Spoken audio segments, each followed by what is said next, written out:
1. Good evening, everyone, and welcome to the Northern Utah Northern Region Advisory Committee. Today is May 11th, 2022, and I call this meeting to order.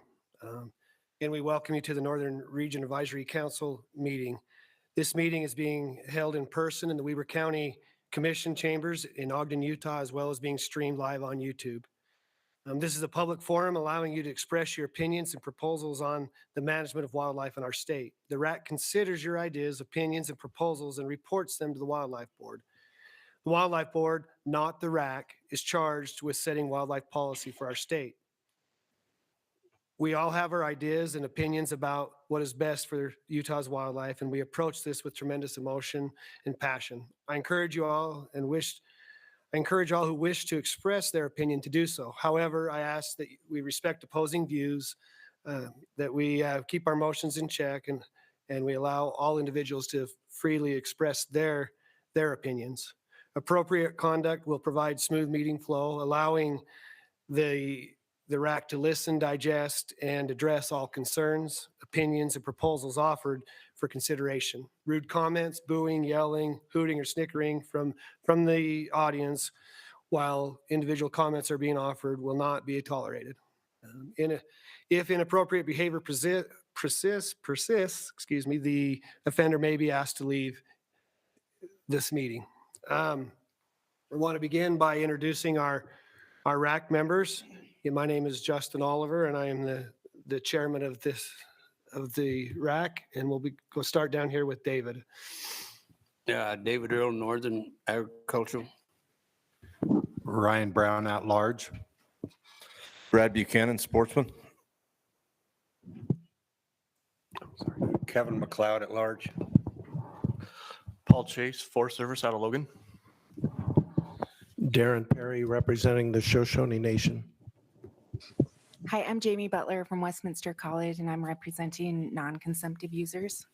Junior Gorey, Agriculture, Northern. All right, thank you. And also we have online Casey Snyder. Also, we have Randy Hutchinson, and I can't see are we able to put on our screens, we're not able to see the individuals that are joined? Is there a way to do that? It kind of helps me know who's there and listening. And Emily Jensko is also online. And then we have excused Matt Clark, Mike Lauder, and Nikki Waymont.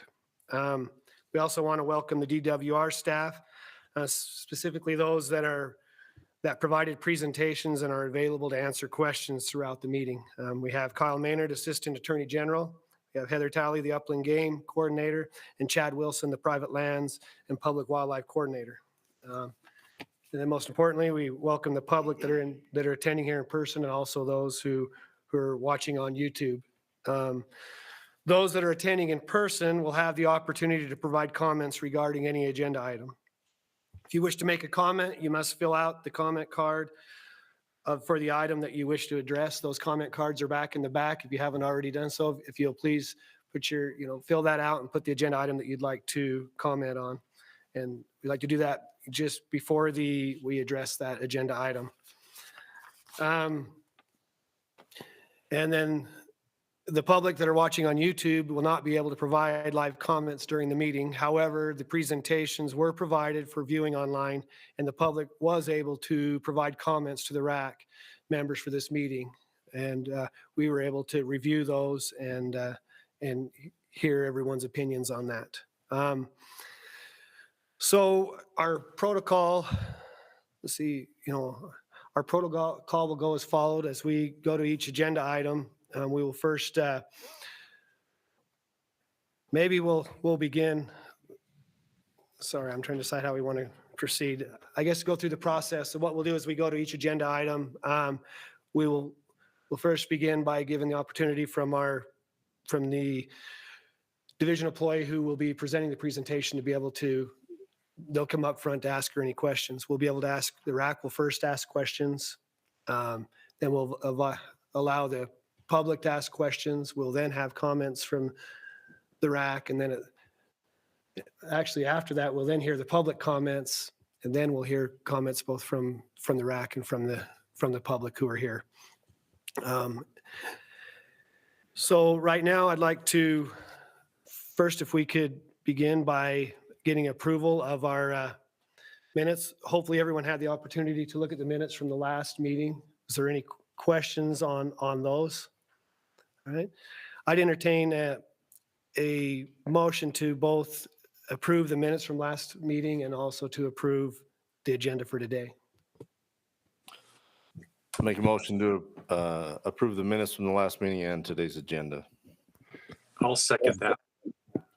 All right, so we have a motion from Brad and a second from Randy. Is there anyone opposed? I think we'll just say our agenda and minutes pass unanimously.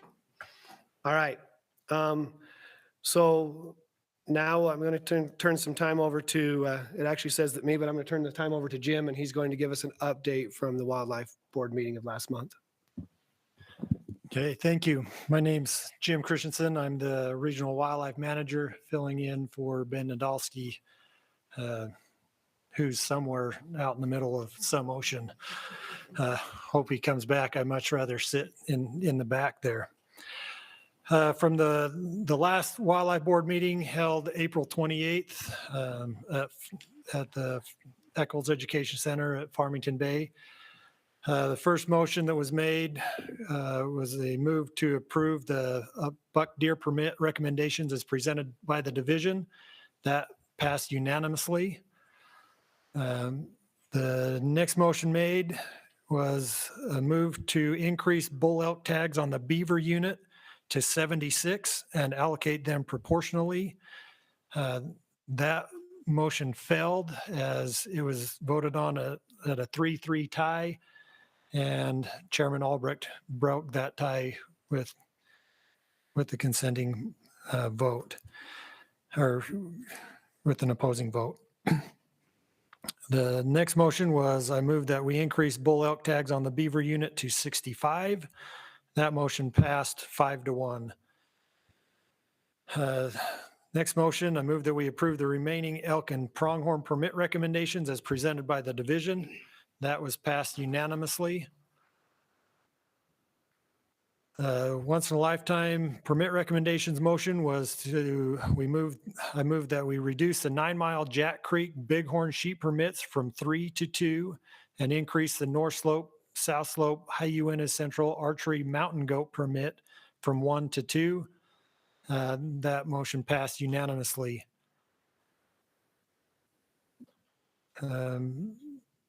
There was another motion also on a 5-year plan for additional removal of bison on Antelope Island, and the remainder of the recommendations as presented by the division. That also passed unanimously. For antlerless permit recommendations, the motion was I move that we approve as presented from the division. That passed unanimously.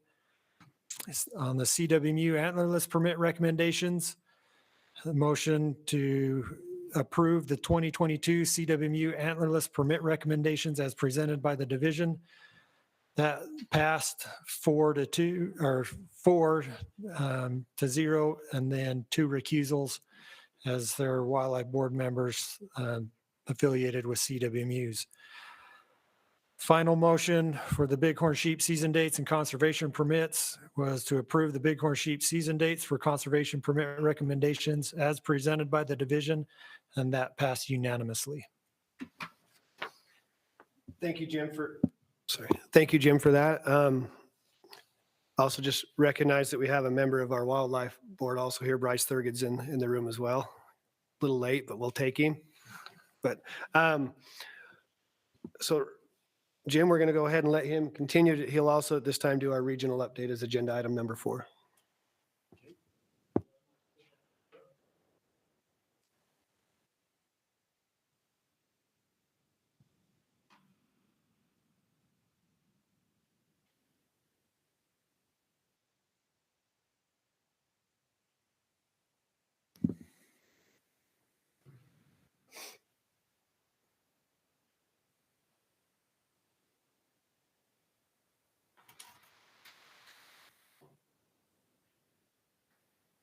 Okay, we'll just jump into the next slide. Let's start with personnel actions that's taken place since the last RAC meeting. At that last meeting, we announced that we were still in the process of hiring an impact biologist for our habitat section. That recruitment is now closed. We will be interviewing for that position here in a couple of weeks. So hopefully by the end of the month, we'll have somebody in place for that position. Next slide, please. This one's been a tough one for the wildlife section. Dave Rich has announced his retirement. He's set to retire the end of June of this year. Dave is our Chalk Creek North Slope Summit and Camas District biologist. He's worked for over 30 years in both the Southeast region and the northern region. Dave has just been invaluable. He's been a great member of our team, and he will sorely be missed. But we for sure wish him well on his retirement and congratulate him on a career well worked. Next slide.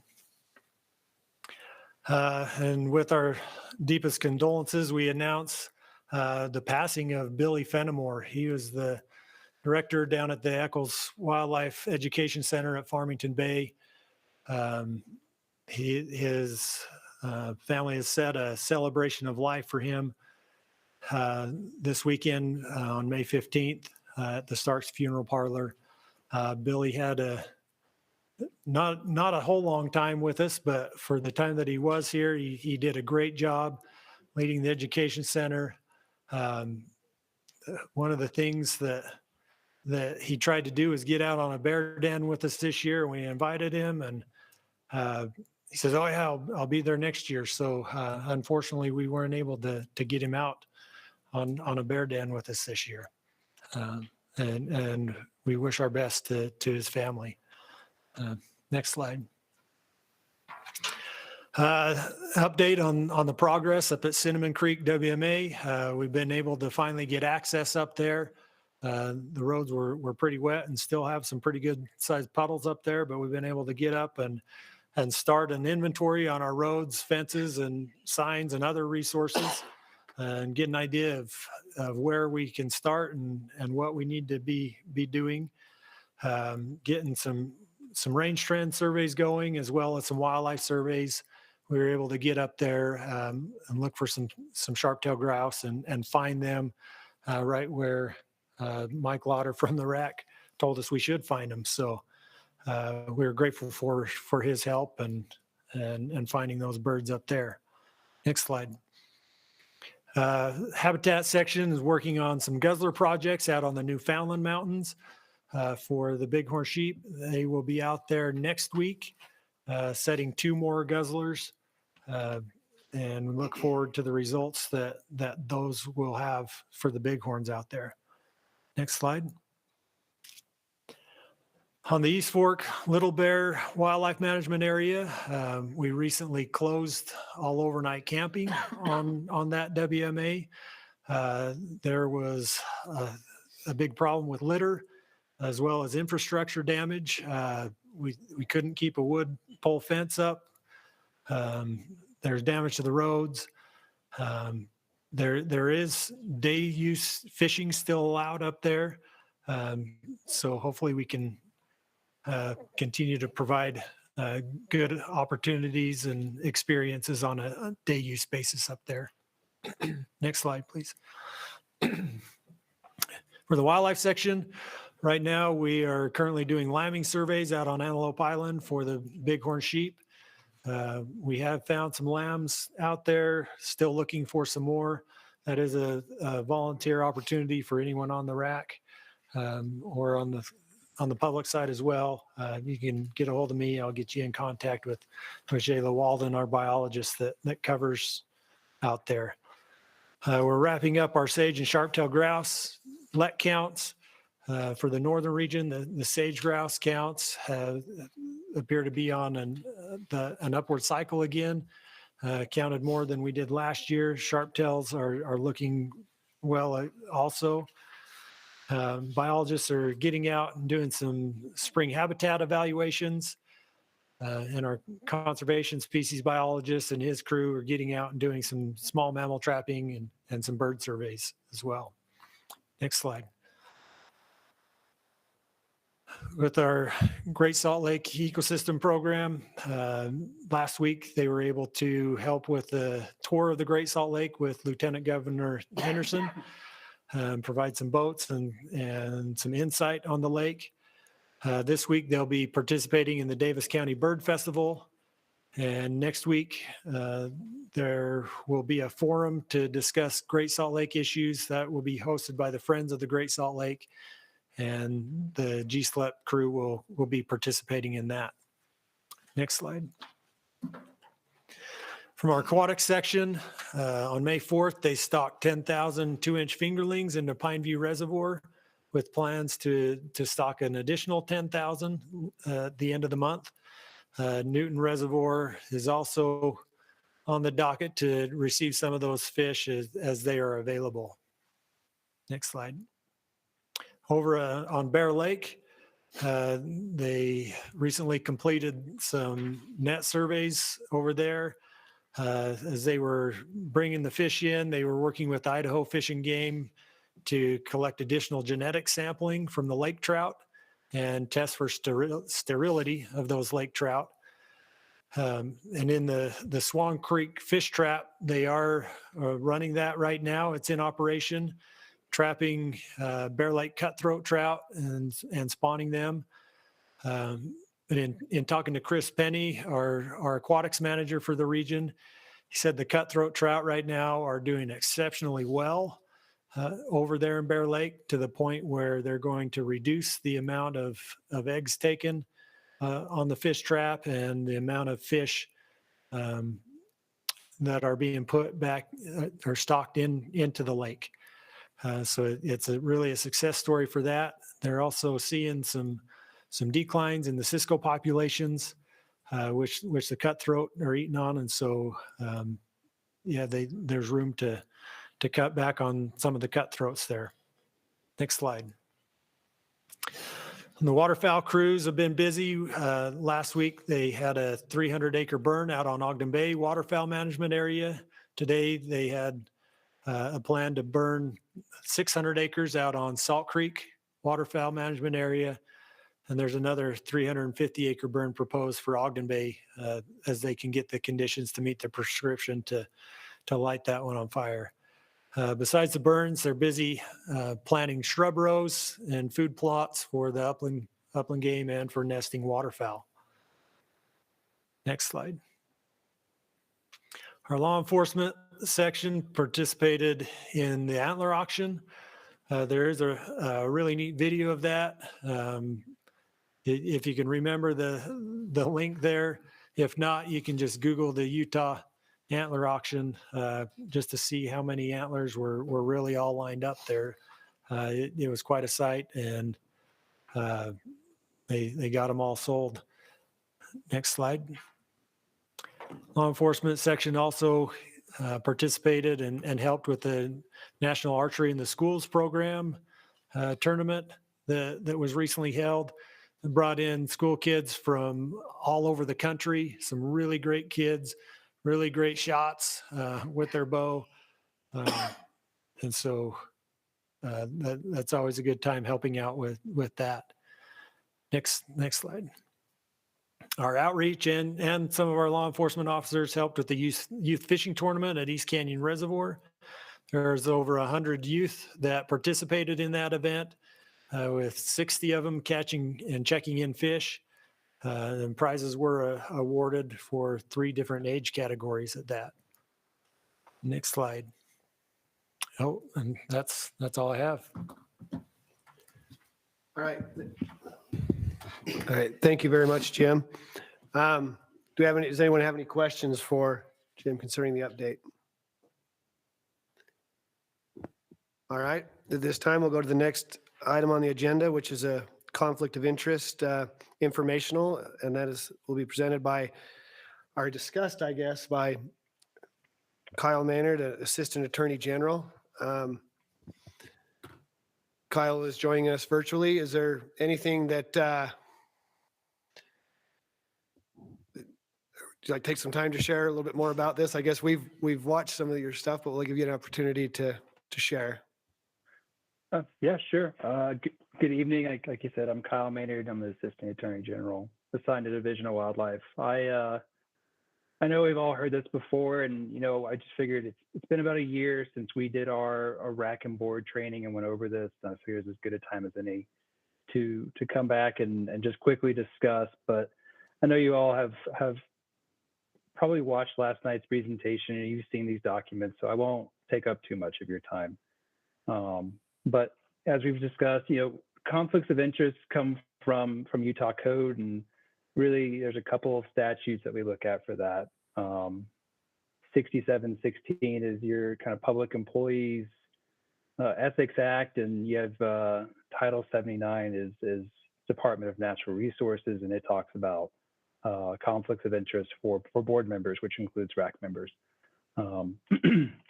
So we break that down into two categories to make it easier for members to decipher whether or not they have a conflict of interest.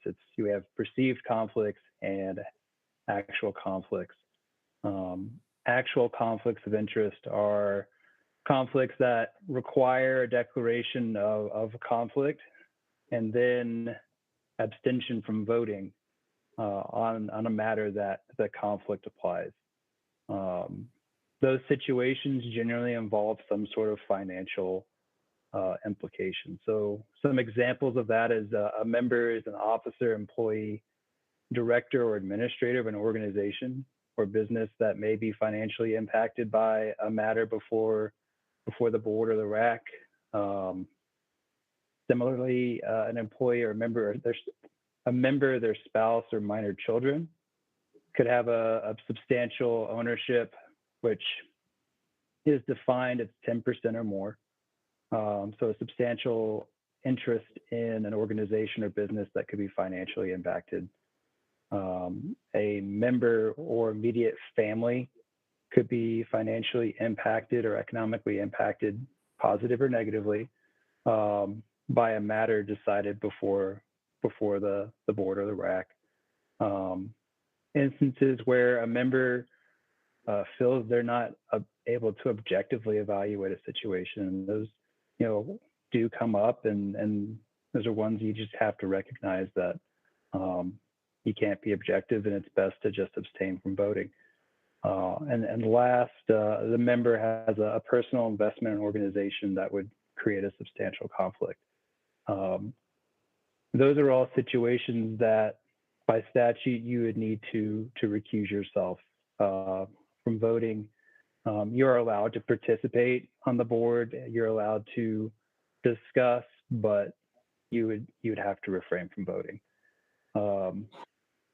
In contrast, there's perceived conflicts, and these do pop up a lot. We're all involved in different parts of this community, and a lot of you are appointed to these positions because of your involvement in the outdoor community. So those are kind of conflicts that people are going to bring up. And if you feel in your gut that maybe someone could see this as a conflict, it's best just to say, hey, I'm involved in this way. It could be perceived as a conflict, but I don't feel that it affects my objectivity as a public member or my ability to do this job. And at that point, you would be, as long as it doesn't have a financial implication, you would be good to continue on with the discussion and vote on the matter. That's kind of my quick spiel. All right. Thank you very much. Just for RAC members right now, you should have, hopefully, if you brought your, what would you call that? Your conflict of interest form that we're looking for everyone to sign. If you didn't bring that already signed, I believe Jody has some copies of them. For those who are not attending here today with us, you can also do so and scan and send that back. But we ask that all of our RAC members please try to do that as promptly as soon as possible. Does anyone have any questions for Kyle at this time? Kevin. Kyle, Kevin McLeod. in reading and going through, and I've dealt with this through my career, I have a question about the recusal and when it should happen. Especially with the few members that are on the board, once a person, especially somebody that's got a strong personality, enters into a conversation and gives their opinions and they know that they're going to recuse themselves from the vote, I just think the public has a concern about them even being involved in the final discussion. Just your comment on that. That's a very good point. And it's not the first time I've heard that. It's an issue that's not directly addressed in statute. So when you look at our natural resources code, it really just says that the board member with a substantial conflict may serve on the board. And if that member refrains from voting on the board when the matter is direct financial interest. So legally, I have a hard time saying that they can't participate in the conversation, but they need to declare that conflict, but the rest of the board and the public is aware, and then they would need to refrain from voting. Okay, thank you. Yeah. Junior has a question as well. And then I'm going to ask just Jody, I apologize, where if each of our board members, before you have a comment, if you'd please state your name, it'll help her later with the transcription of our meeting. Thank you. Junior Goring. I've just been thinking about this. I'm here for one reason, and that's to represent agriculture, specifically the wool growers. And when it comes to predator issues, I'm definitely involved. It affects me very personally, and I'm probably pretty biased. I'm just wondering if that's a conflict of interest. Use this mic, please. Oh, sorry. Thank you. I'm just wondering if that's a conflict of interest that we should consider here, because I'm gonna protect my interests and the interests of those that I represent in the predator issues for sure.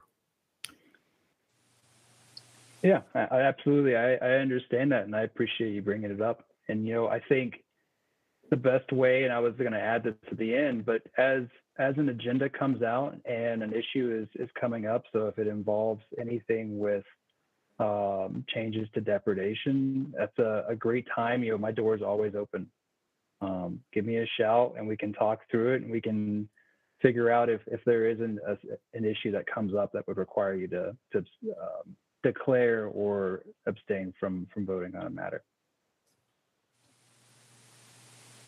Junior, I believe you have a seat here because of who you do represent, and there should be, the good thing about being on the RAC is we just get to share our opinion, but ultimately we don't make the decision. But still, I think that that's why we have so many of us representing different parts, and so I think sharing your thoughts, it helps all of us in a decision. And Just so want I to clear guess the air, so because I'm definitely opposed to predators. So I guess if we got to something that you were concerned about, that's when we would say Okay. to maybe talk to Kyle, but I think we're good. Thank you.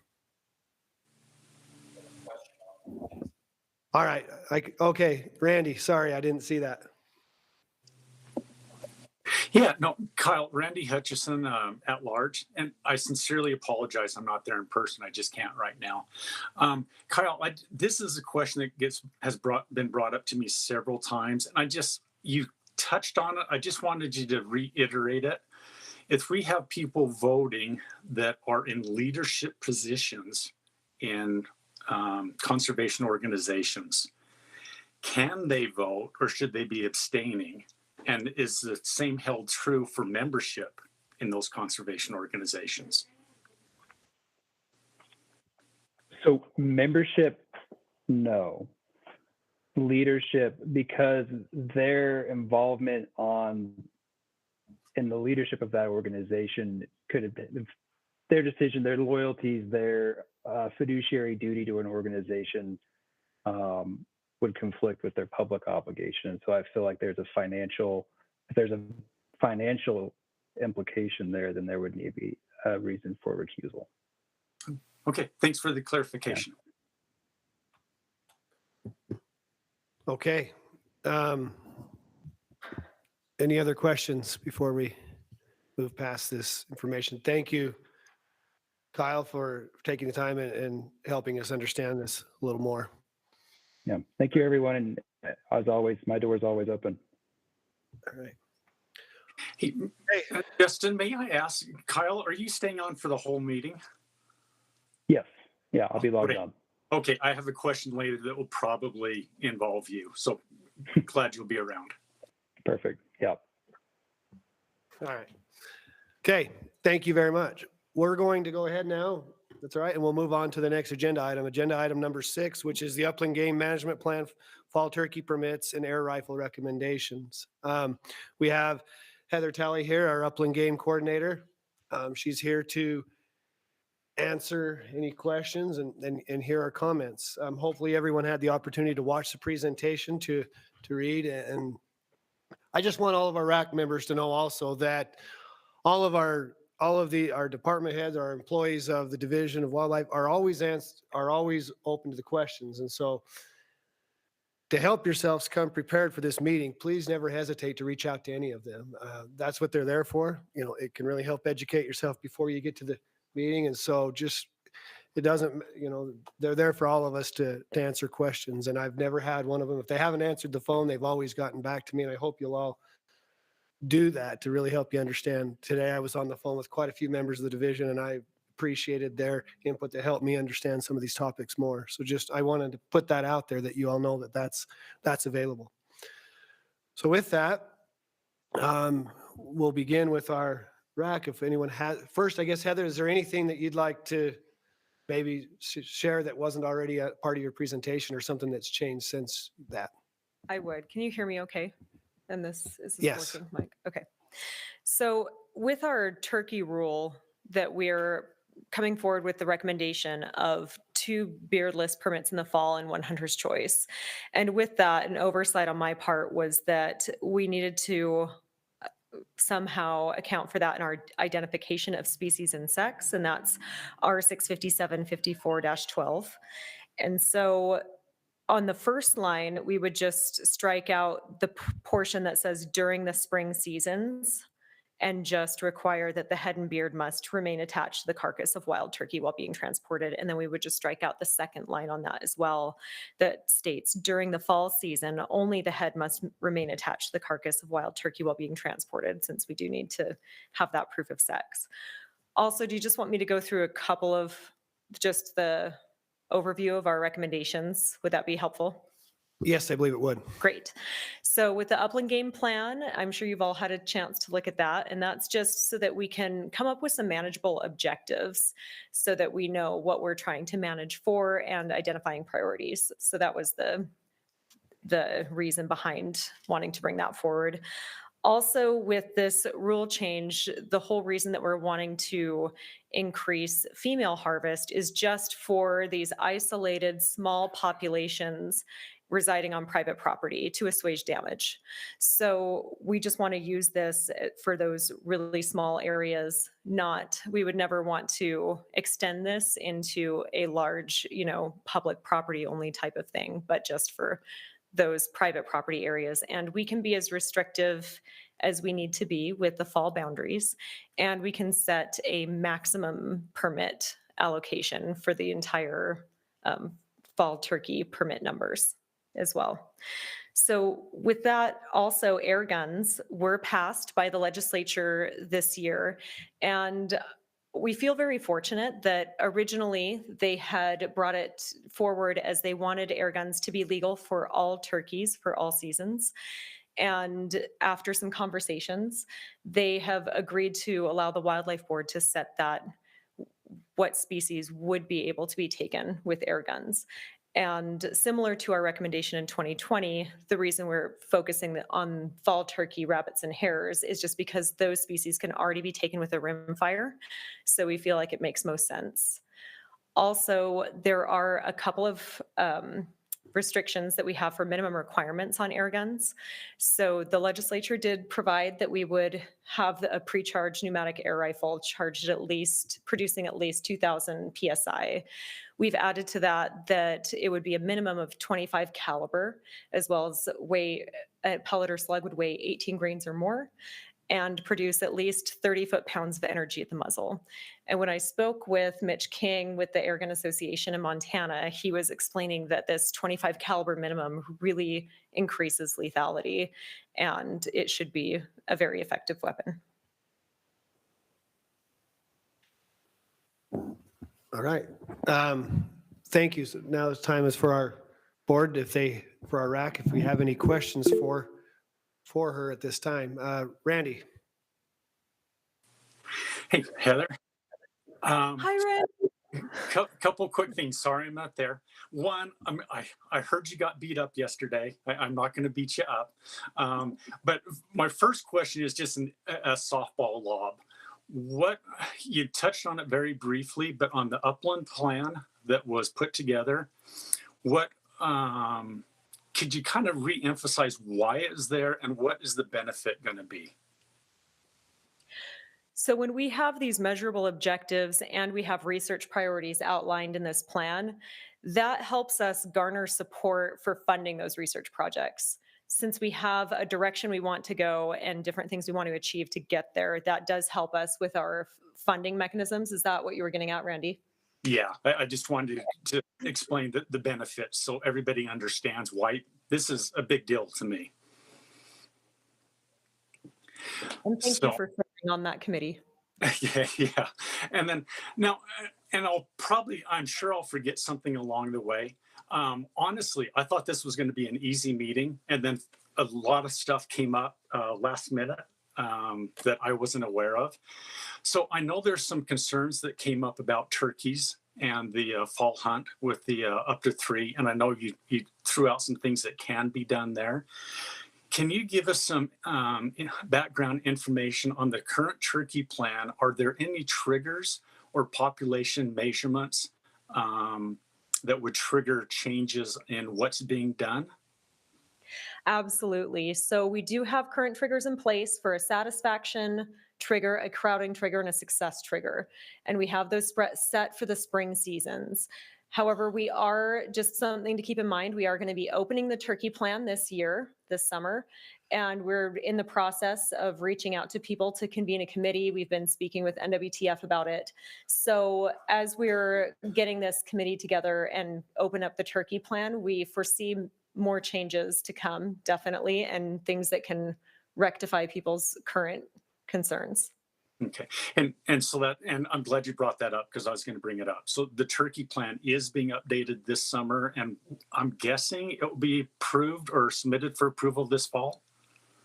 We should be bringing it back through this RAC in next year. So it'll be the May of next year that we'll bring that through, along with our 3-year recommendations that we normally do on our 3-year guidebook cycle. Okay, perfect. And then can you give us an indication, just since we're Northern RAC, I don't care about the rest of the state for now. Do you have any estimates on the turkey population and how it's doing in the northern region? Yeah, let me get some graphs up. 1 second.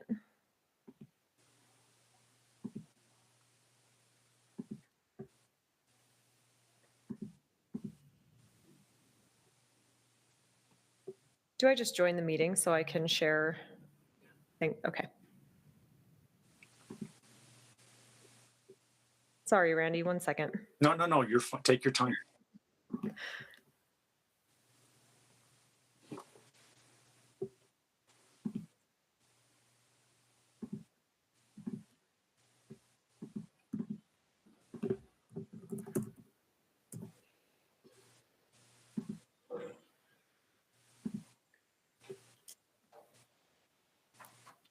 Also, while I'm bringing this up, if Jim wants to speak to anything specific to the northern region turkey population.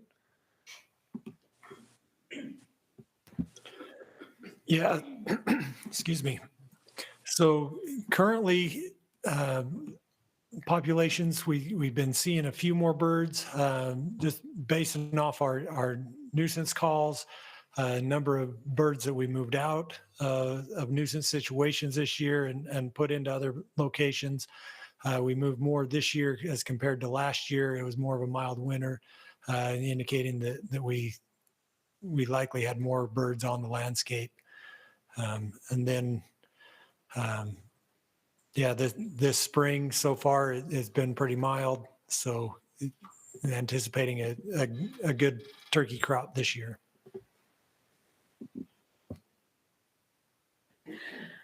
Excellent. So that last graph just showed male to female ratio and how males are generally being targeted. Generally, we're harvesting more of those than females. And then this is just our spring harvest numbers that I was asked to put together so everyone can see how that's changing. And we do have literature that estimates that the gobblers taken in the spring represents 10% of the population. So that might help answer some of those questions. How about the hen population overall? Let me go. So this is our overall graph from all of the harvest data. I can look up specific numbers if you need me to, but. And I'll quit talking because I know I've monopolized this. So it's a little small on my screen, but it looks like, so these are harvest numbers, correct? Correct. Okay, and it looks like they're fairly steady the last few years, if I'm seeing the numbers correct. Definitely. Yeah, we've had a dip in hunter success the last year, and we've been experiencing that drought since 2018. We're anticipating that if we can get some moisture, that we can hopefully get some more recruitment, but we are cognizant that the drought is really probably impacting our populations to a large degree right now, and we're hoping to see that turn around. Okay. And thank you very much. Sure. Heather, are you concerned? Question I have is the number of hens possibly being taken. Sure. I've had a fall turkey tag. I'm guilty of having that permit and attempting to target toms and not being able to take one and letting the hens go. That's on our property, and I want the birds there, so we haven't been targeting hens. But it worries me a little that if we're allowing someone to possibly take three hens right now in that fall season, and we're praying for snow. We hope it happens. We're one winter away. What kind of effect could that have if we're allowing in the fall to kill three hens and then one winter? It scares me what we might do to our population. I feel like the turkey hunt right now is the best thing that we've got to recruit hunters. It's a tag that you can get. It's easy to obtain. Last night, I was able to take someone out on their first hunt. It was we were able to get them a turkey tag, and so it just worries me a little bit about being a little bit aggressive on them. It scares me what the effect that many. I didn't realize that I could buy 3 of them. I don't know how I didn't know that. That's a lot. I would like to see. I don't know. We'll talk about that in comments, I guess. But do you? I guess my question is that: are you concerned about people being efficient with killing these and what it might do to our population with one strong winter? Not particularly statewide, and the reason for that is because we are targeting small localized populations on private property.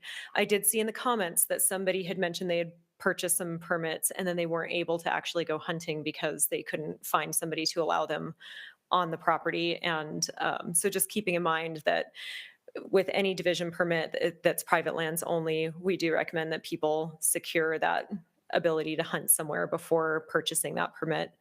But having said that, I don't feel like this is representative of our statewide population by any means. These are small, localized, targeted areas for those that we're wanting to decrease those hens in that area because of depredation and nuisance issues. I know that Jim can probably speak more to that, but there's plenty of private property that people don't allow hunting and plenty of public property as well that they can go to where they can feel or seek refuge.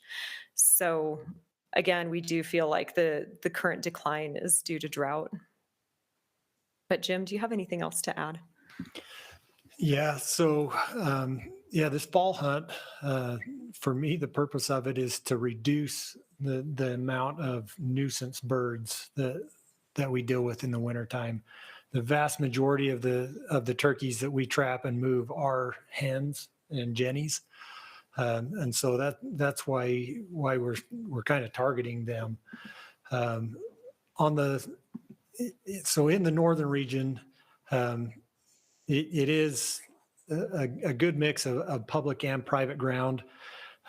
We're trying to get those birds to move back up onto the public land as well, so that we do have some better hunter success during the spring hunts, by creating some safe havens for those turkeys in the fall. Now, we do have some areas of public land in the region, just because those turkeys will hang out on public land and come down into municipalities, especially along the Wasatch Front here.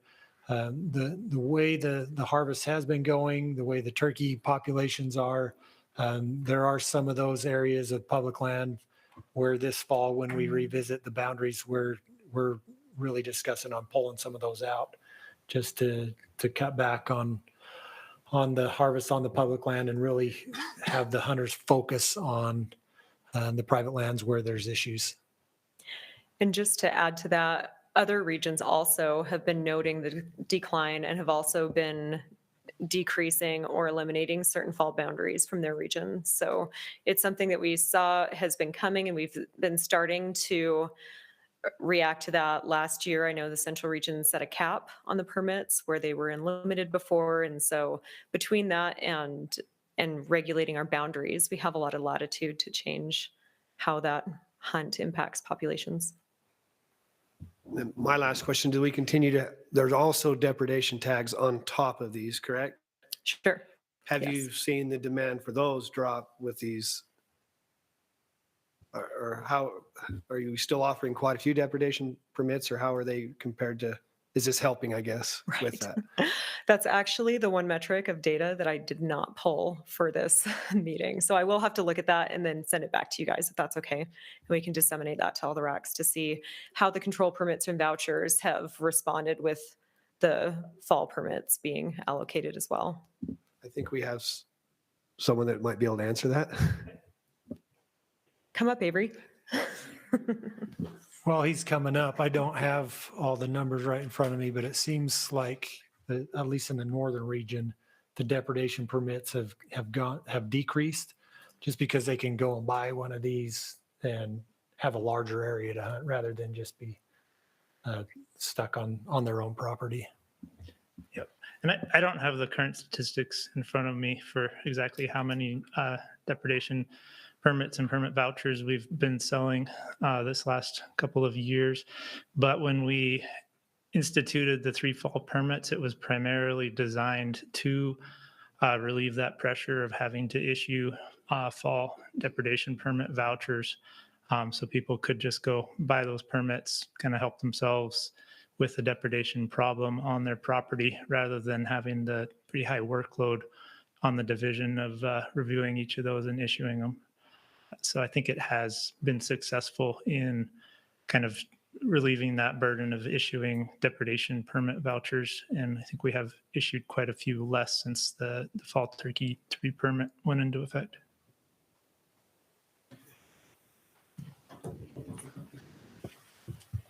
I have a question. Excuse me. What is the depredation they do? Explain to me, like, what's the damage that they cause and what are they doing?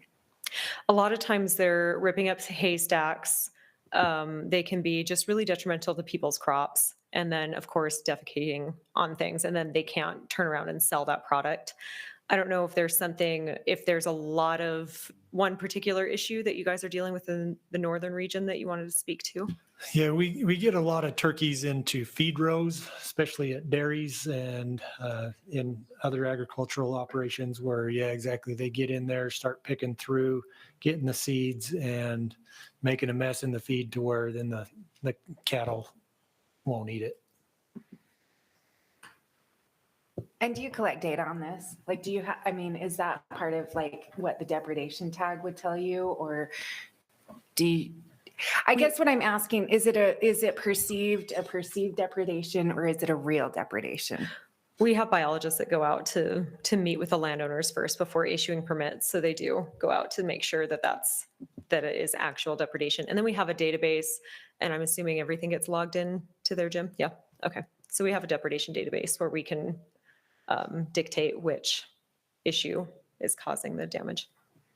Will the cows just not eat it if there's like guano in there? Is that I mean, I don't like to eat guano either, I don't think. But. Yeah. Yeah. Between that and then the turkeys just eating it, and they actually get real aggressive in there. So a cow will come to stick its head through the manger or sheep or whatever, and the turkeys will sit there and flap at them and scratch them and do whatever they can just to get their share. Thank you.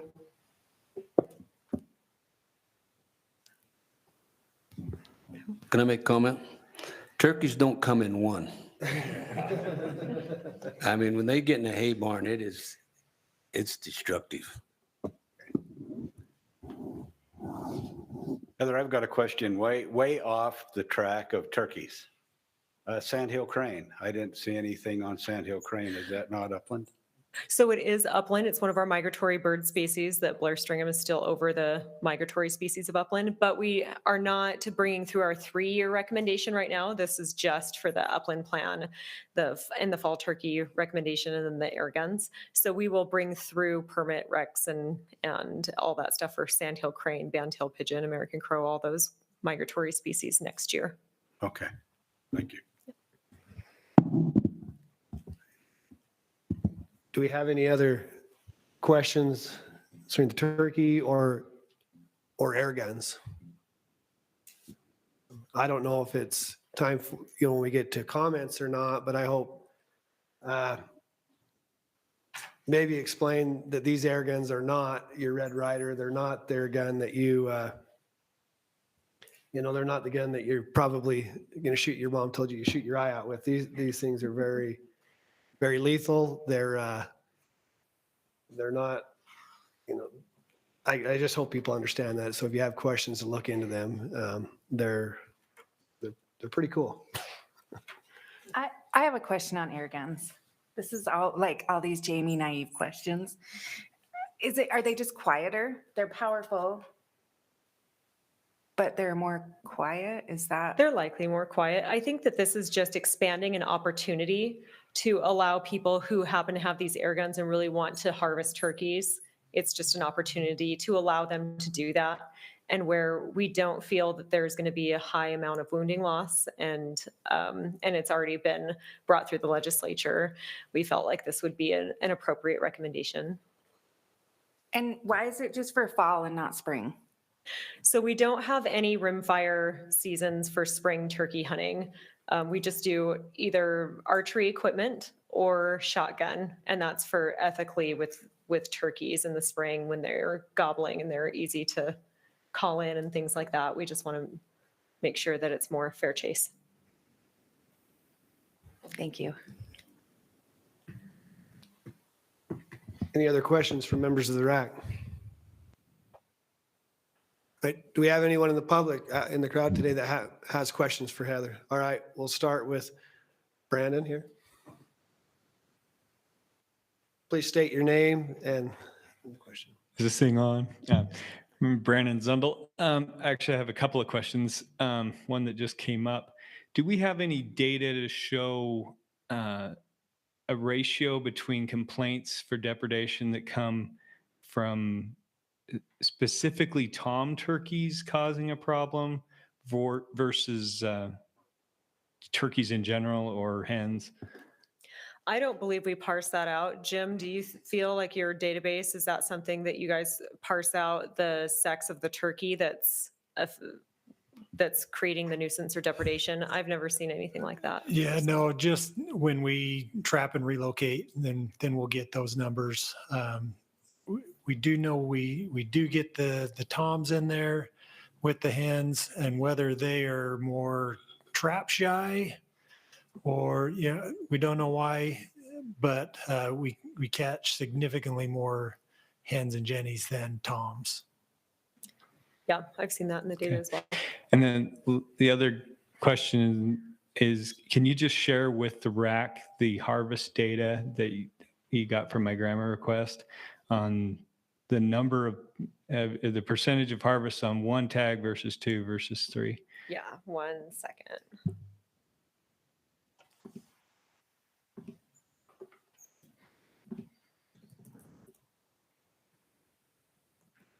So we did get some data back as far as the percent of field of people who had different number of permits. And we had 79% of individuals in the northern region had 1 permit, 71% bought 2 permits, and 85% bought 3 permits. So most people are purchasing the 3 permits in the northern region. I meant harvest data, not purchase. Oh.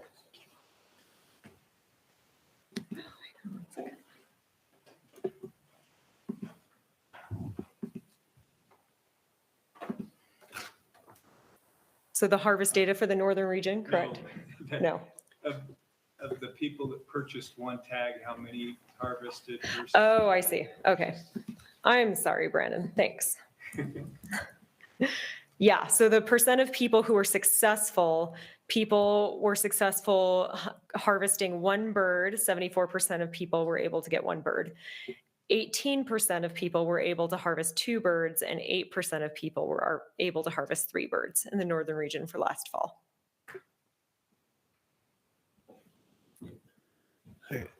Thank you. That statistic helped me a little bit. We have another question. Looks like a Pritchett to me, so we'll see. Yeah.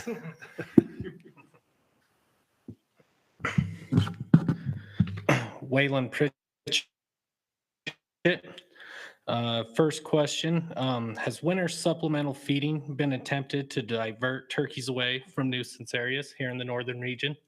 So supplemental feeding or providing stopover areas are 2 separate things, but we have in fact done that with partnering with NWTF. They have given us some oat hay bales, and we have done that in at least 3 different regions that I know of in the last couple of years that we've dumped off oat hay to shortstop them from creating nuisance and depredation. And was that with good results? Yes. If one of the goals of the fall hunt is to solely put pressure on turkeys to leave nuisance areas, is it possible to only harvest males just with the sole intent of putting pressure on the turkeys to get them to leave? So that's a good question. If we just harvested males to try to get them pressure to leave, it would depend on the hunter, who it is, and whether if they're shooting from far away and just shoot one dead and the other turkeys don't see them, maybe they wouldn't experience any pressure. If they're in there, walking around and being more disruptive, then they would definitely cause more of that pressure to occur to get turkeys out. But where we're trying to decrease those localized populations, we feel that that's not going to happen efficiently without the take of hens. And these localized population, do you feel like these are turkeys that will primarily stay on that private property, or do you feel like these are turkeys that are there wintering and then they will leave the private property and go to public land with the recess of the snow in the spring? And it depends on the flock entirely. So just like with big game, when we have the same types of issues with resident deer that stay all year, and that's what we're trying to avoid, resident turkeys that are having their poults and feedlots and agricultural lands. So it just depends on what the flock is doing. And usually the region has a pretty good sense of turkeys that are repeat offenders and coming back to the same areas every year and trying to teach those to move on to a different private or public land. And here in the northern region, I know it's really primarily a lot of agricultural. Do you feel like the landowners have been good in allowing hunters access to their property to hunt turkeys and harvest turkeys with these fall permits? And I'm so sorry, Jim. That's such a specific northern region question. I'm going to Yeah, defer so to you. just looking at the harvest data, right around 90% of all the fall harvest is on private land. And is this private land that is also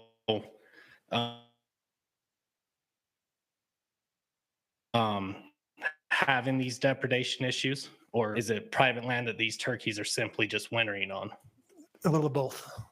That's, in my personal experience from people that I've surveyed, I feel like, again, and this is in my opinion and my experience, I feel like the majority of people are just simply getting permission to hunt a property, friend of a friend, family member, and that's where they are going turkey hunting. You know, it's human nature to be intimidated, to go up and talk to a stranger and ask, hey, can we hunt turkeys here? And that is one of my concerns with this fall hunt, is that's what's taking place, is that When we get to some comment, yeah, we'll give you some yeah. time too to be able to Okay, yeah. share that. Questions only, sorry. It's all right. You're a lot nicer than the central region was to me. If nuisance problems are temporary, primarily only during the winter months, won't the harvest of hens cause a greater long-term effects in population numbers, ultimately resulting in less turkeys on public land in the spring? So it depends on the situation entirely. And, you know, a lot of those hens that are just staying in nuisance areas year round, they're not available to hunting public anyway. So our goal is to increase turkey populations where they can be hunted and a resource for sportsmen. And that's what we're trying to do. Then with the recent statement from the DNR advertising our spring general season hunt, in the statement, they stated that populations are on the decline statewide. Is there a plan to reduce fall permits for the 2022 fall season? The plan is to readjust our boundaries and look at the maximum number of permits allowed for each region or each boundary. So yeah, we have already had discussions with multiple regions about scaling back their boundaries, making their fall boundaries smaller or omitting them altogether for next year. Okay, that is everything. Thank you. Appreciate it. Do we have anyone else has any questions from the public? Okay, I'll open it up now to comments from members. We're going to do the comments from the RAC and then we'll do that. So, right, we're going to do comments from the RAC at this time and then we'll go to the, am I following the order wrong there? Do you want to do the online survey right now? Let's do that. Can I ask a really quick, you mentioned NWTF and I'm not familiar with that acronym. National Wild Turkey Federation. Okay, thank you. Okay, for the online comments, there were 3 people who submitted comments. One of those 3 strongly agree with the proposal and 2 somewhat agree with the proposal. Summary of the comments.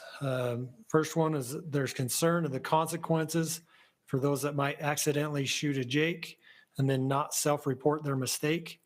It'd be very easy to accidentally kill a jake or a bearded hen, especially if they're using a rimfire at a distance. The second comment, we'd like to see no bearded turkey for harvest. Also mentioned to stop stalking pheasants. It results in more people on less land, so less natural production. Third comment was most of the birds are on private lands, referring to turkeys. Most of the birds are on private lands, which are hard to get access, and the public ground has way too many hunters that are stepping on each other. Frustrating when you want to hunt this bird and very little access to hunt them.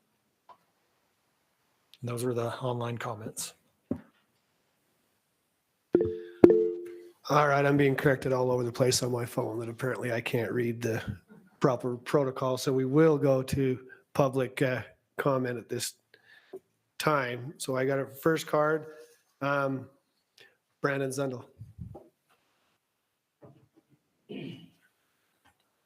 And just so you know, we have 2 minutes for someone representing themselves and I believe 3 minutes for someone representing an organization.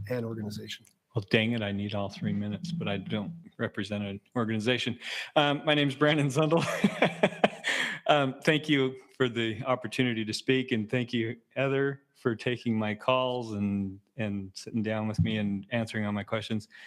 I love this change to the fall turkey season. I've been so upset for years because people have been targeting toms during the fall hunt. And I see it all over Facebook. Got another big tom today. And I'm thinking, well, great. Now I won't have anything to kill in the spring because I can't kill a hen during the spring hunt. In fact, I haven't hunted the fall hunt since the public land opened up where I hunt. And because I'm seeing the decline in toms. And after looking at the data, they're harvesting one bird. If we allow them to harvest one bearded or one non-bearded, they can buy up to 3 tags, but if we allow one bearded tom tag for the fall, they're going to kill a bearded bird because that's what they're after. And the statistics show in the harvest rate, they're not harvesting more than one. They're harvesting one bird. They might buy 3 tags, but they're harvesting one bird. That bird's a bearded bird. And it's not a matter of right or wrong. It's a matter of hunters aren't policing ourselves. We want to kill hens during this hunt, but we're not targeting hens. So if the hunters won't police themselves, we have to set it in regulation. So my thinking is let's make it no bearded birds in the fall. The repercussions if they accidentally shoot a bearded bird, if they've done everything they can to identify it and they get up there and the dang thing's got a 1/2-inch beard, all they got to do is call the division and say, oops, I screwed up. I tried to identify it and I get up to it and it's got a beard. They're going to get a warning.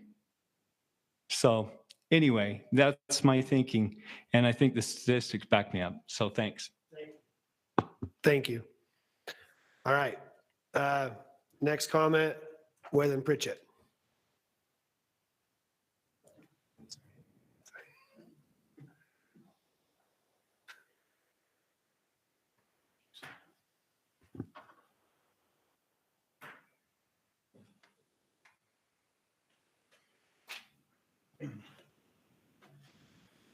Waylon Pritchett. I oppose this action of going to the 2 unbearded, 1 either sex permit. I strongly believe that with the decline in populations of our state, it does not make any sense to keen in and harvest more hens. That by harvesting more hens, we're just going to continue to see these population declines. In all reality, turkeys are upland game. They have everything going against them. Mother Nature, drought, winter, predators, habitat loss. Everything's going against the turkey. They don't need our help to keep going against them. It's took decades to get them to the levels that they're at. Wasn't overnight. A lot of hard work went into getting to the populations to where they're at. And again, being upland game, we can lose them faster than we got them. There's been reports of severe hailstorms in South Dakota and in the Midwest that have wiped out entire populations overnight. I propose that the fall permit go to 1 bearded with the reduction of permits. Looking at the big picture of total population numbers, that like Justin had mentioned, turkey hunting is one of the key opportunities for new hunters and for the youth. It's not guaranteed they're going to draw a deer tag every year. Not guaranteed they're going to get a elk tag every year. But with our current general season being an unlimited quota, they're going to get a turkey tag every year. That this spring turkey hunt is a great opportunity for youth. Again, looking long-term down the road, we need to look ahead. shoot, I'm running out of time. Just like the deer, deer are suffering from the drought. We reduced deer numbers or permit numbers. We didn't increase the harvest of does. Same thing goes with these turkeys. Okay. Thank you. Thank you. All right. Our last comment on this agenda item is from Kevin Norman.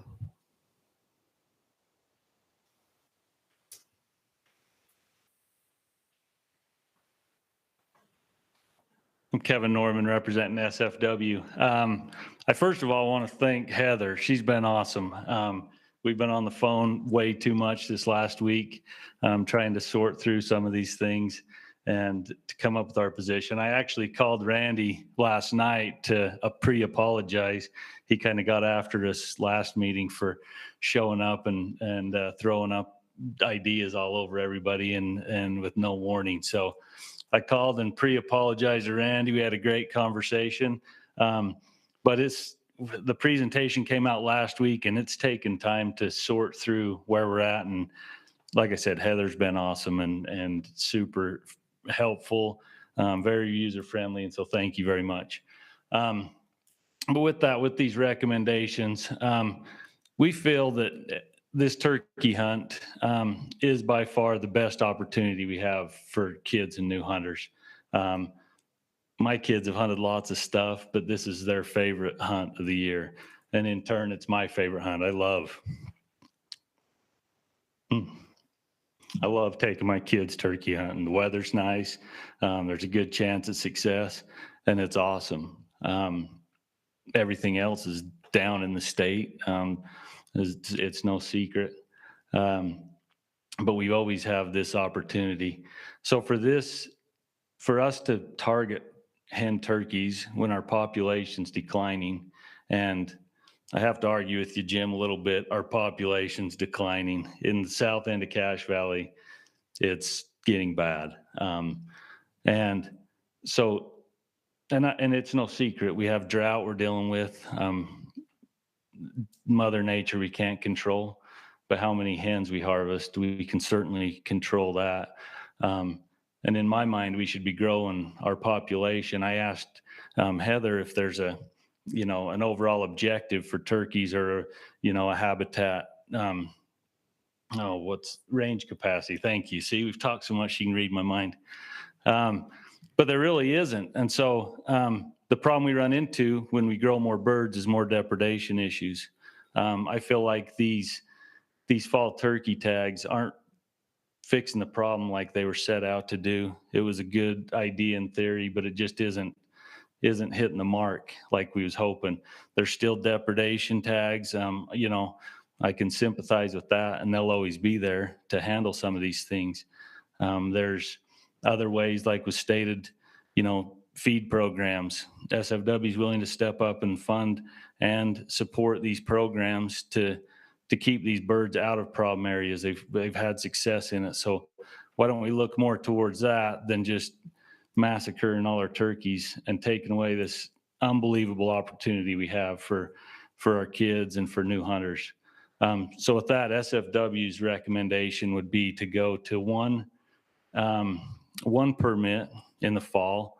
I think we could live with an either sex tag to help keep the pressure on them a little bit and to move in that direction and also move towards feeding programs and other ways to alleviate some of these problems. So sorry, I'm sure I took more than my time, but appreciate it. All right.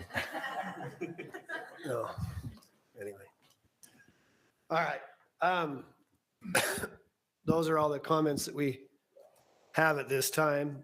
So I'll go ahead and open up for comments and discussions from the RAC, and I've got Randy's hand up. So we'll begin with Randy. Okay, this I'm not going to take as my comment, but I thought it would be only fair to do this. The Turkey Federation sent out a letter. It was either last week or the week before, and they inadvertently sent it only to the chairmans of the committees and not to all the board members. It's short, so I was just going to read it real quick. I think that would be fair to get their input on it. I actually talked with the Utah's president today as well, and he confirmed that he would like this information out there. So if that's okay with you, Justin, I'll read it real quick. Yes, and I apologize. It did come to me, and I didn't look close. Assumed it went to everyone, and wasn't until this morning that I realized that I was the only one that, or actually this afternoon, that I was the only one that received it. So I'll try not to stumble through it too much. The Utah chapter of National Wildlife Turkey Federation would like to voice our concern and oppose the use of air rifles for the taking of wild turkeys. The first thing, and should be the only thing, air rifles do not pay any Pittman-Robertson funding, the fund that is used for all wildlife agencies. The tax was attached to the bill and was also taken off the final bill, and that means no funds at all will come to the DWR from the sales of these rifles or its ammunition. Second is that the air rifles, air gun use could contribute to more wounded turkeys from poor shot placement. Third, the fall hunt is to help reduce the number of turkeys on private property and reduce the complaints from landowners. It has been found that the sound of shotguns will scare birds off the property, and the more they are shot at with the loud shotgun, the longer they'll stay away from the property. Fourth, we all know that someone will read air rifle in the proclamation and think they can hunt with their Game-O 17 caliber pellet gun. And the DWR does not have the manpower to check every hunter for the proper weapon. The Wildlife Board did not approve this when it came to them last year, and this is an attempt to use political pressure to force the Wildlife Board to use these guns without the proper tax that helps wildlife. We would like to see you not allow the use of air rifles for the taking of turkeys. Sincerely, Utah State Board of National Wildlife Turkey Federation. Okay, thank you for reading that, Randy. Now, if anyone else has any comments, I have a few, but I'd like to open it up to a few other people first that might have them. Hey, Justin, this is Casey Snyder. Can you hear me? Yes, I was hoping you'd chime in. I think you have some. This is Casey, our state representative. Hopefully, he may be able to help us a little bit with some of this. Yeah, I want to respond, if I can, Mr. Chair, directly to the Turkey Federation letter, specifically as it relates to the PR dollars on air rifles and the use of air rifles. So I think that the notion that there was a political pressure, I think is, so I think that's a little silly. But I am actually the one that stripped out the requirements that was in the initial bill that in order to use air rifles during the hunt, you would have to apply for an additional tag. So Senator Kirk Colmore ran the bill, and I actually stripped out that license provision for the gun for two reasons. And the first reason was this type of weapon is under review at the federal level. That's likely to take some time, but there is a likely eventuality that these will be covered under PR dollars. So while it's completely accurate to say they are not now, it's likely they will be in the future. When that date's determined is still unknown. But the second part of that is I'm really worried, and I think anybody in this space should be worried about setting the precedent that if we're going to have a weapon, we need a tag for the hunter, a fee for the hunter, and a fee for the weapon. I think that's ground that I don't necessarily feel comfortable in plowing.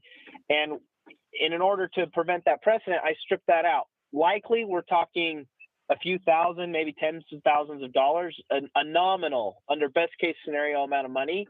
But the notion that we're going to begin opening up hunting under a requirement where we pay for both the individual pulling the trigger and the gun who has the trigger is a lot more disconcerting to me than just waiting and not having a few $1,000s come into the state coffers. So just for context purposes, that's why I can't really comment on the noise recommendations and those types of things, but on the political pressure side and on the PR side, that's actually the justification. So. Thank you, Casey. I agree with that. I wonder if perhaps I don't like a gun with a license, but I do know that, you can buy a deer permit and then also buy, and there are some states where you then buy a stamp that says you can now archery hunt, and it's not necessarily a tax on your archery equipment. It's just allowing you one more opportunity. And I wondered if something like that might help, where I don't know necessarily it's a COR, or if it's not a tax, but you buy a separate, just a permit, as far as to hunt using that weapon, similar to what we see, where you can buy on top of your general season permit. In some states, you can purchase an archery tackle permit on top of that. And I wonder if that might be something that would cover this. As Casey mentioned, it's been a long process. This came through the board in 2020. There's nothing from the Air Gun Association or these manufacturers. They're doing all that they can to get these things to be, they're not trying to avoid this tax. The problem is it's a lengthy process. Imagine that they're asking to be taxed and that they're having a hard time with that. I never ran into that problem. So, any other comments concerning any of the? Pen went up. I can't see. Randy, there you are. Sorry. Now this one's mine. And everybody knows Upland is my world. So these are the things I really care about. So I apologize for all the time I'm taking. One thing, Heather, if you'll come back up, I have to ask you a question. I think that will go towards helping with any recommendations that we make. Can you tell me the number of permits that were sold, or tags that were sold for the fall hunt? Either last year or the last few years. So the fall hunt, sorry, did you have something? If you can break it down to northern, that would be ideal. If you can't, I understand.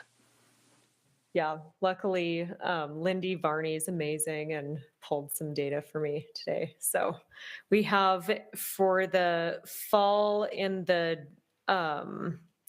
let's see, for general season fall northern region, we had 2,500 allocated originally in 2018. And then we've been unlimited since then, but one second and I can pull up this other data that I collected today. So we have the actual amount of permits for the fall turkey in northern region from this year was 3,074. Last year was 4,820. 2019 was 3,913. 2018 was 2,476. And 2017, 269. 2016, 558. 2015, 260. And 2014 was 97. Perfect. Great. That's helpful. I think that will help us as we're going along. Couple these are my observations just going along the way. And it's always it's okay to disagree. Casey, I really appreciate you stepping up and explaining what happened on the state in the legislature. I'll admit I have a different take on the PR Pittman Robinson thing. Yes, I know it would be a minor amount of money, but I think I would really, really hate to see anybody, any state or any group start to veer away from that. Hunters are the only group that I know of that voluntarily asked to be taxed in order to take care of wildlife. I know it's a small dollar amount. Air rifles, I don't think will ever be a big thing in my opinion, but it's just the principle of it. Anything to do with hunting needs to have that Pittman Robinson attached to it in some way, just from my take. I've gone back and forth a little bit on the turkey thing. I've learned a ton more. I'm more the traditional upland, although I do turkey hunt a little bit. Got some nice toms actually. But I think this is a good tool.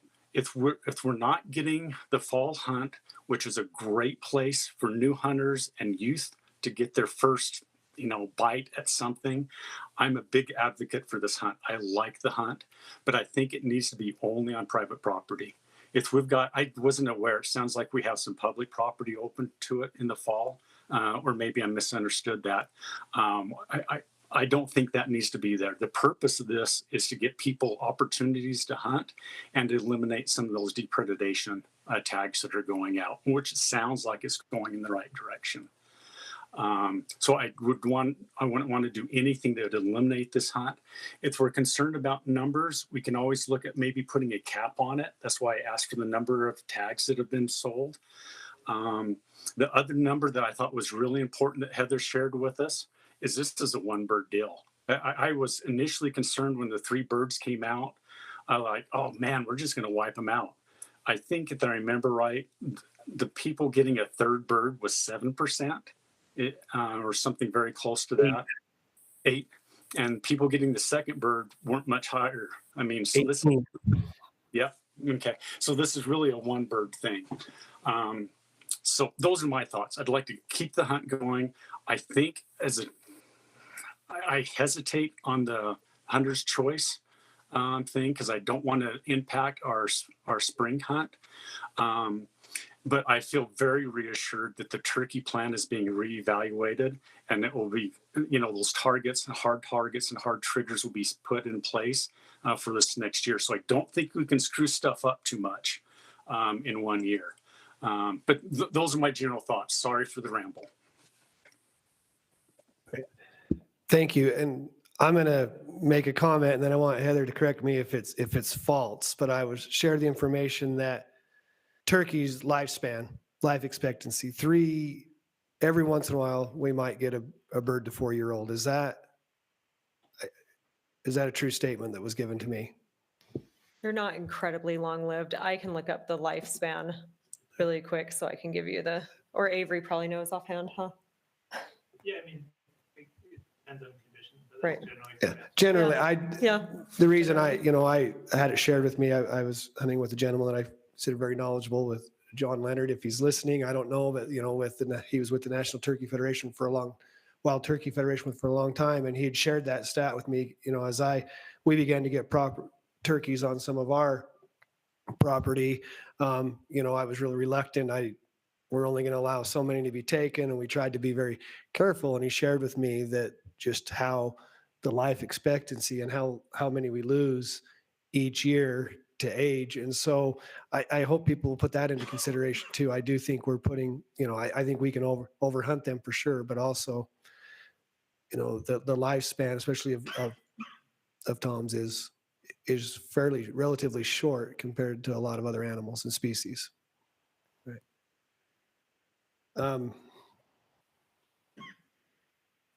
Any more comments this time? Do we feel like we have enough information on questions resolved or anything both with the number recommendation and the air rifles? Emily, it looks like you have a comment. There you are. You're on mute.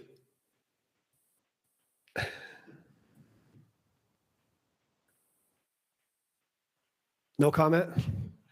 Or attempting to make one? Give me a thumbs up if you want to make a comment. She's attempting.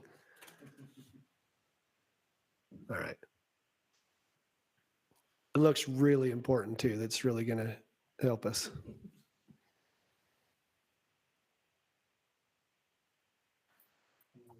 Did that work? There we go. Yes. I just wanted to respond to the letter that you read regarding the Pittman Robertson. I'm in agreement with that letter, but I also want to throw the notion out there, and I don't know if it's appropriate for the RAC, but with Casey being part of the legislature, of doing a conservation stamp for people that are giving it as an option for people that are using air guns. Other states do that in lieu of, until that actually happens, until it's actually under the Pittman-Robertson Act. So that's all I got. Thank you. Thank you. I appreciate it. That was an important comment, and I hope that as we begin to entertain motions that we might remember that comment. If there's no more comments, I'll entertain a motion. Randy? Can we break it apart? Just address guns separately? Yes, I think that would be a good thing. Emily is my hero because that's the direction I wanted to go. So you don't have to repeat this too many times. I would make the proposal that we accept the use of air guns as provided by the DWR with the stipulation of a conservation tag as being associated with the use of that rifle based upon the dollar amount that the Pittman-Robertson tax would be.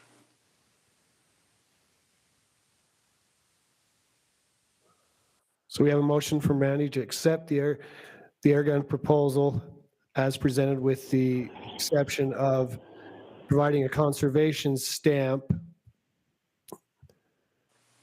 that would be equal to the price. I don't know how we set that number, but equal to the value of Pittman-Robertson tax, if that's a percentage. Yeah. And this is where I wanted to ask Kyle. Kyle, is this something that can be done?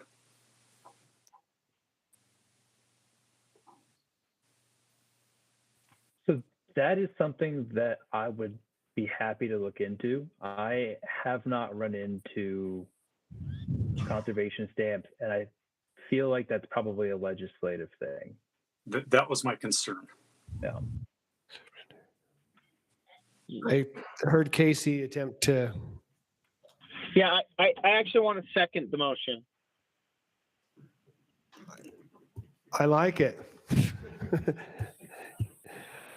All right. So we have a motion to accept the air gun proposal as presented with the exception of creating a conservation stamp that would allow hunters to use an air gun,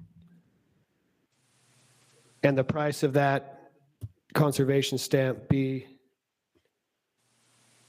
equal to money generated by Pittman-Robertson Act.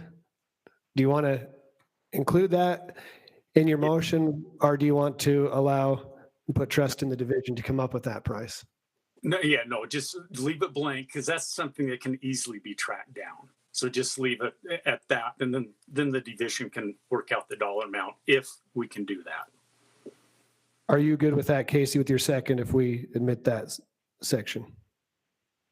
Yeah, and I think if we can't legislatively, I'm happy to step into that space too. So I think the nice thing about this motion is it bifurcates the weapon piece, which was a primary concern of mine, and goes with something that's existed in other places. So I think it's a good motion, and if it needs a fix, we'll fix it.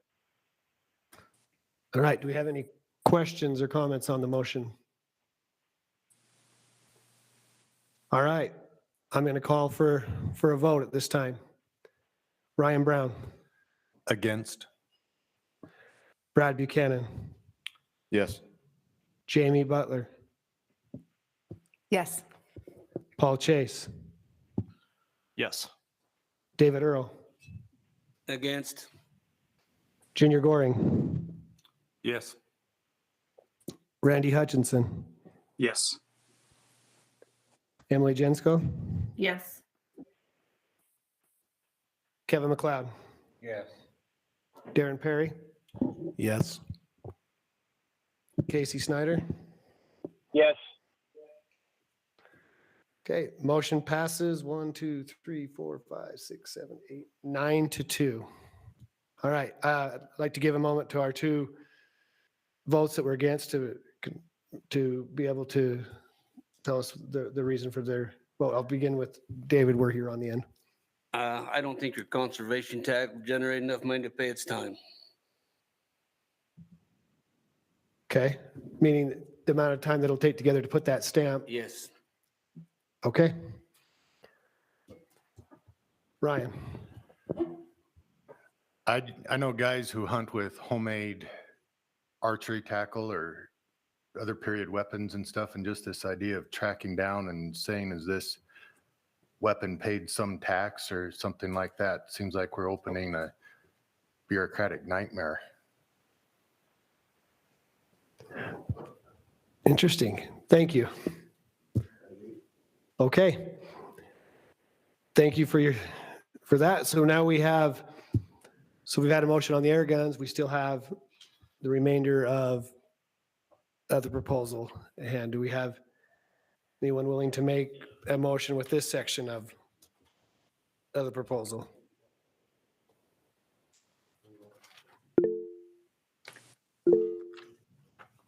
Randy.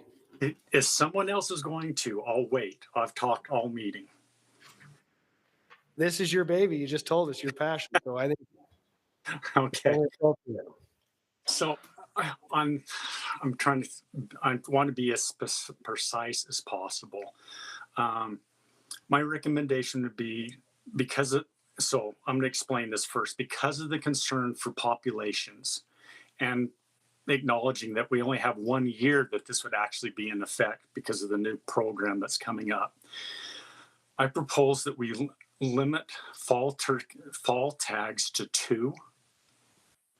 1 hunter's choice, 1 beardless, no public lands available for the fall hunt, and cap that number at 4,000. So the motion would be this: to limit fall turkey tags to 2, 1 beardless and 1 Tom?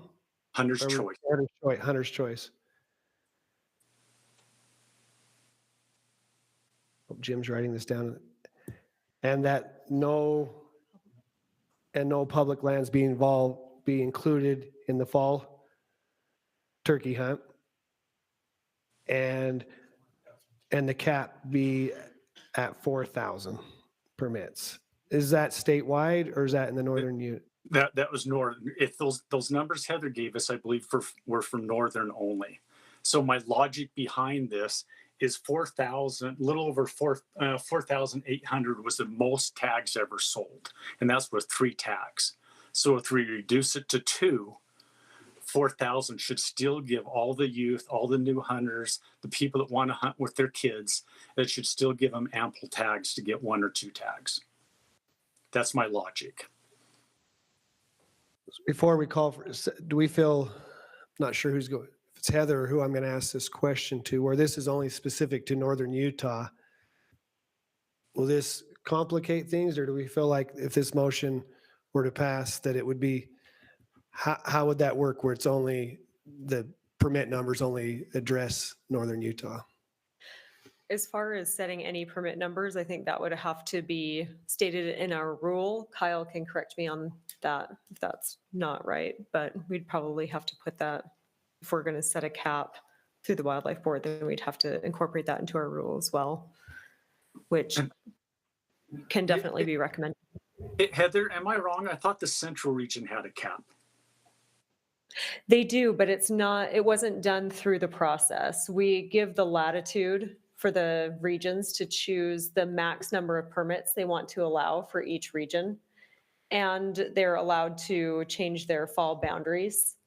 And all of that was dictated through when we passed the 3-year recommendations for turkey through the wildlife board. So they allow us to, they give us certain season dates and then allow us to change the boundaries each year and the max number of permits they want to offer each year. Wow. Okay, so for my proposal to work, then I would have to remove the cap. We cannot put a cap on it. Correct? I think it would be more difficult to have a cap where we just do that. We can just, confer with everybody and get together internally and have those discussions. Oh, Justin, I'm sorry, go ahead. Sorry, Randy. I was saying we can also have those discussions when the turkey plan is open as well. Yeah. And so with that, Justin, with that additional information or what I didn't understand, just from my proposal, just remove the cap and leave everything else the same. So the proposal would be, go ahead. No land, 2 tags, 1 is beardless, 1 is hunter's choice, and no public land. Okay. I've got that understood. So does anyone have any?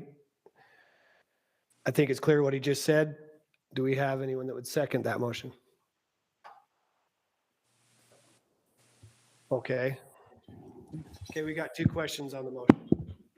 So my concern is when we say no public land, how many people are going to lose an opportunity to hunt, not being able to go on public land because access to private is, like has been stated, is pretty limited. And I agree, and it horrifies me that I had that in my proposal. But the whole point of the fall hunt is on private land to get those birds off the private land. And Jim, maybe you can help us. I thought you said that there's a small piece of public land in northern Utah in use, or did I misunderstand you? There is public land. The Wellsville Range is currently included, as well as along the Wasatch Front from Manaway down into above Bountiful, North Salt Lake. Areas where we have birds coming off the public land onto the private and then going back to the public after coming down, causing the nuisance situations. Okay.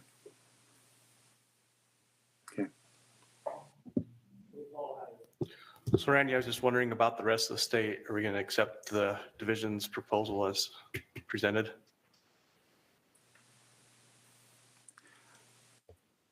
Ooh. Do you know? I'll just take mine off. Take my proposal off. So we'll strike that motion. Yep. All right. Is anyone ready to come up with another motion?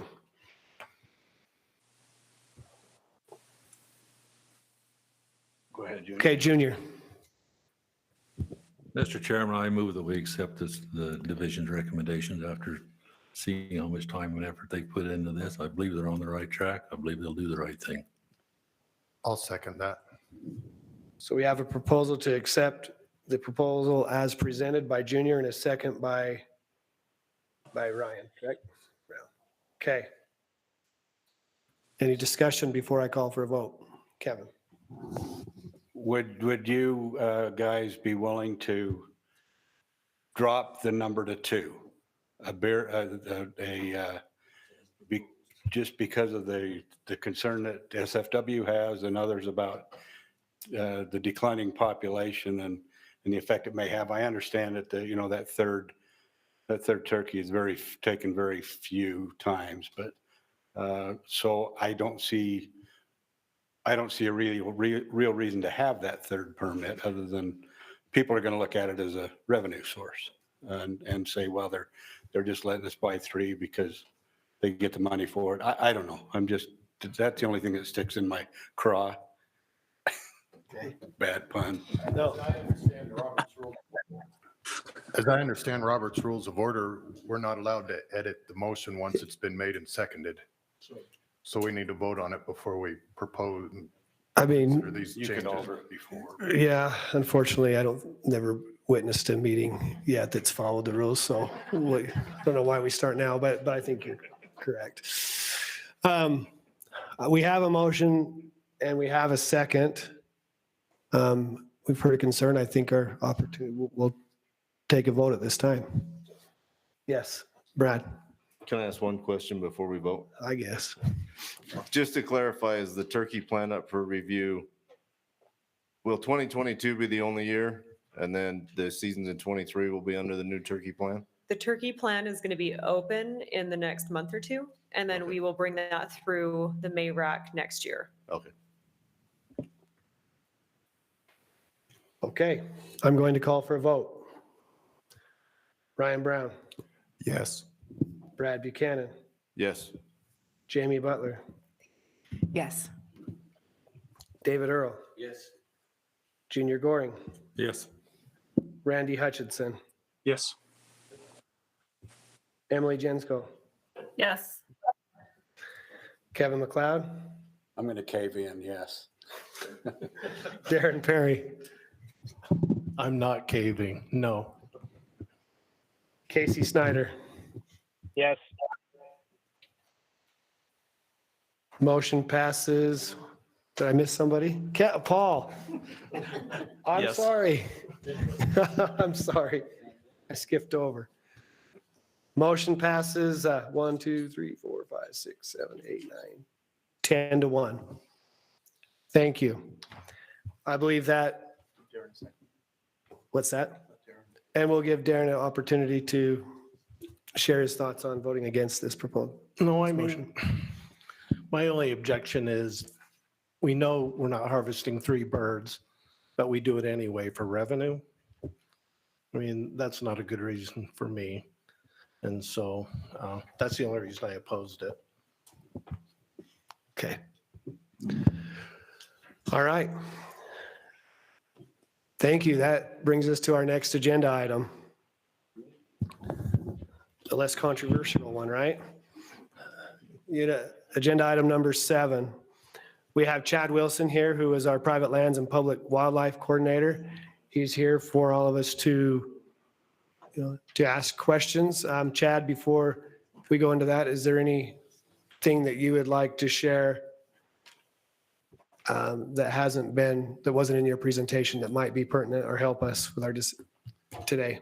Well, I thought I'd just throw out there, since you don't follow rules, that maybe we just skip it and just vote on this one. Yes. I think we could make an amendment to a motion, but you don't get off that easy. Okay, I figured so. I could do a review if you want it, like Heather did, just touching on the highlights. I don't have a lot to add to it, just be kind of a refresher.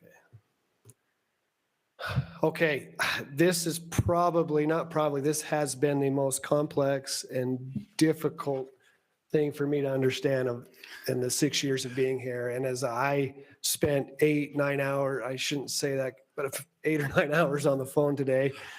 I hope my boss isn't watching or listening, but he is. Anyway, it was, it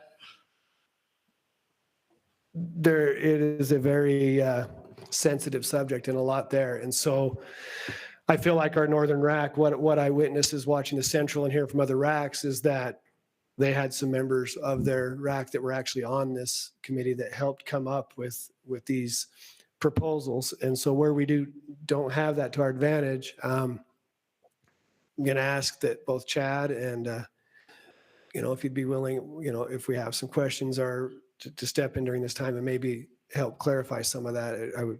I see that Randy Dearth is on as one of our wildlife board members who also sat on that committee, and I'm not sure if it's appropriate to address him or not. Is that something that we might be able to do if there's questions? I guess we'll get to that point and we'll see. I guess at this time, I'll open it up to questions for Chad concerning the proposal that's been out there. Chad, I've got one question. Under probably either option where we talk about landowner associations being able to set basically the rules of the property or whatever we want to call it. Say if it was for option 1 as an example, where 50-50 split, do they get to decide dates during the hunt that the public is allowed, or do they have to allow the public for the entire span of the hunt? Yeah, it'd be for the entire span of the hunt. Okay. Yeah.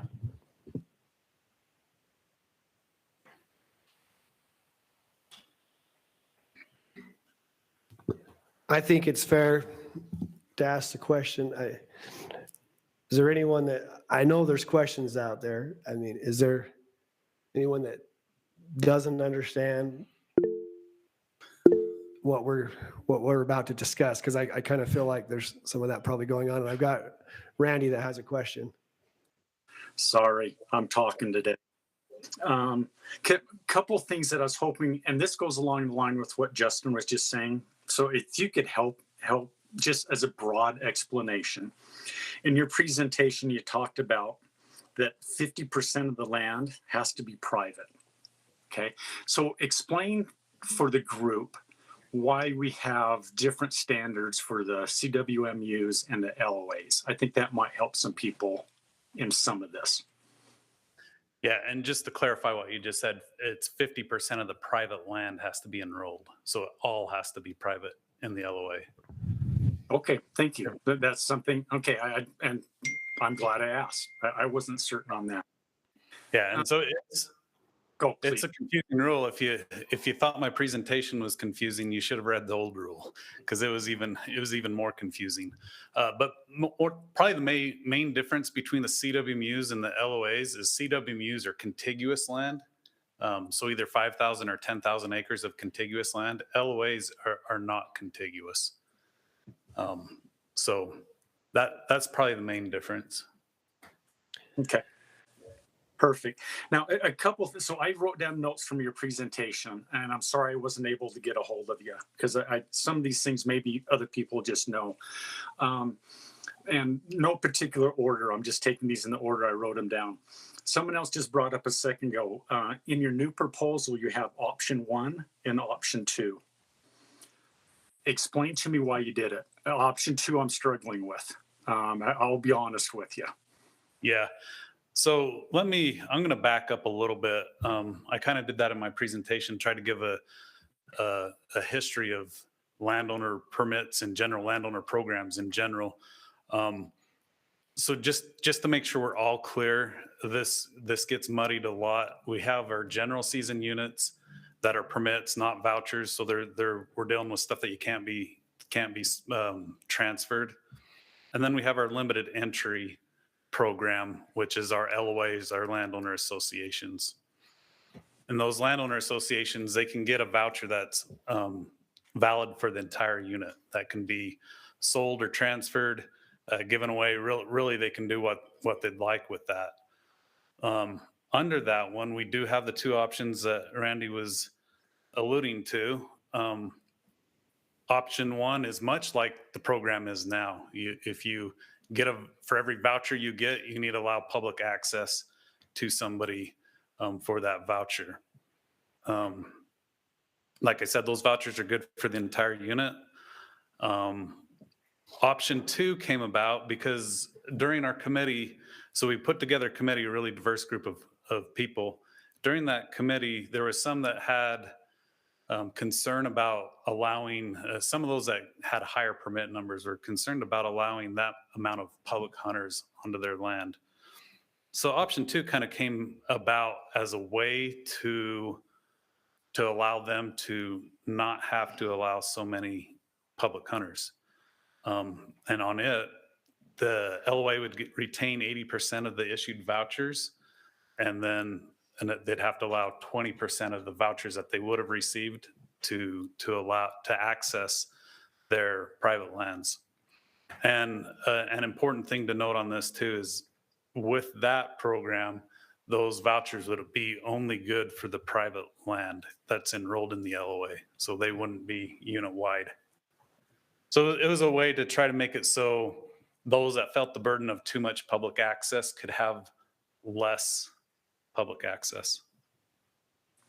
Okay. Okay. And so, like I said, this is kind of a shotgun approach. These are just questions I wrote down as I was going. I believe you mentioned 600 tags in the general season. Is that correct? Yes. Okay. And I think you also mentioned that under this new proposal, there would be a 3% increase. And did I get that correct? Kind of. I'll correct that one. So currently there's 600 permits per region. So general season, these are the ones that they're good for the entire unit, but whoever it's issued to, that's who it is. It's not going to be transferred. That currently it's 600 per region. That was set quite some time ago.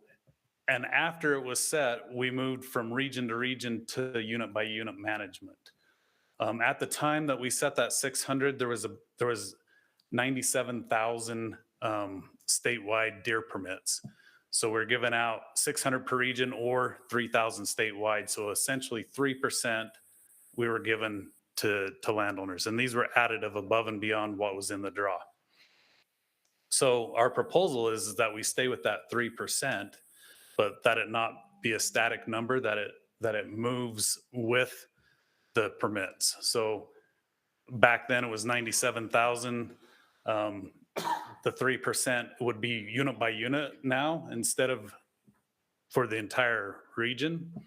And that would just fluctuate with however many permits that unit has. So it'd be a 3% additive. So above and beyond what would be in the draw. Okay, that actually relieves a lot of one major concern I had. So it's replacing the set 600 and just going to 3% of whatever the general tag is, correct? Yeah. Okay, that's nice to know. Good. Do you know, I think I'll let other people go. Those were the big ones that I was very well, do you know what? No, one more question. How, because typically all of a sudden at the last second, we get emails. How did you put your committee together and how representative do you think your committee is? Yeah, so we selected those that we thought would work well with us. We tried to make it a balanced and diverse committee. So we picked people who we thought would have more of a mindset of on the sportsman side. And then we picked a bunch of people that were landowners, CWMU owners, had a couple, I think 3 people on that committee that were part of LOAs. So we really tried to achieve just a real good balance and perspective from both sides of the group. Because when you really step back and look at it, both sides, the sportsmen are giving up a tag, right? So when we talk about the limited entry ones, every tag that goes to the LOA or every voucher that goes to the LOA comes out of the draw. So if we were going to give out 100 tags on a unit and an LOA got 10, now only 90 go to the draw. So we wanted that sportsman side to see, okay, they're giving up a tag. Now in return, those LOAs, it's an incentive based. So to help them, probably more than just tolerate wildlife, but incentivize them to help grow wildlife. If we work with landowners, we can have more wildlife in general. So that was kind of the give and take, and we wanted to get both sides, both perspectives of, okay, we need the landowners here.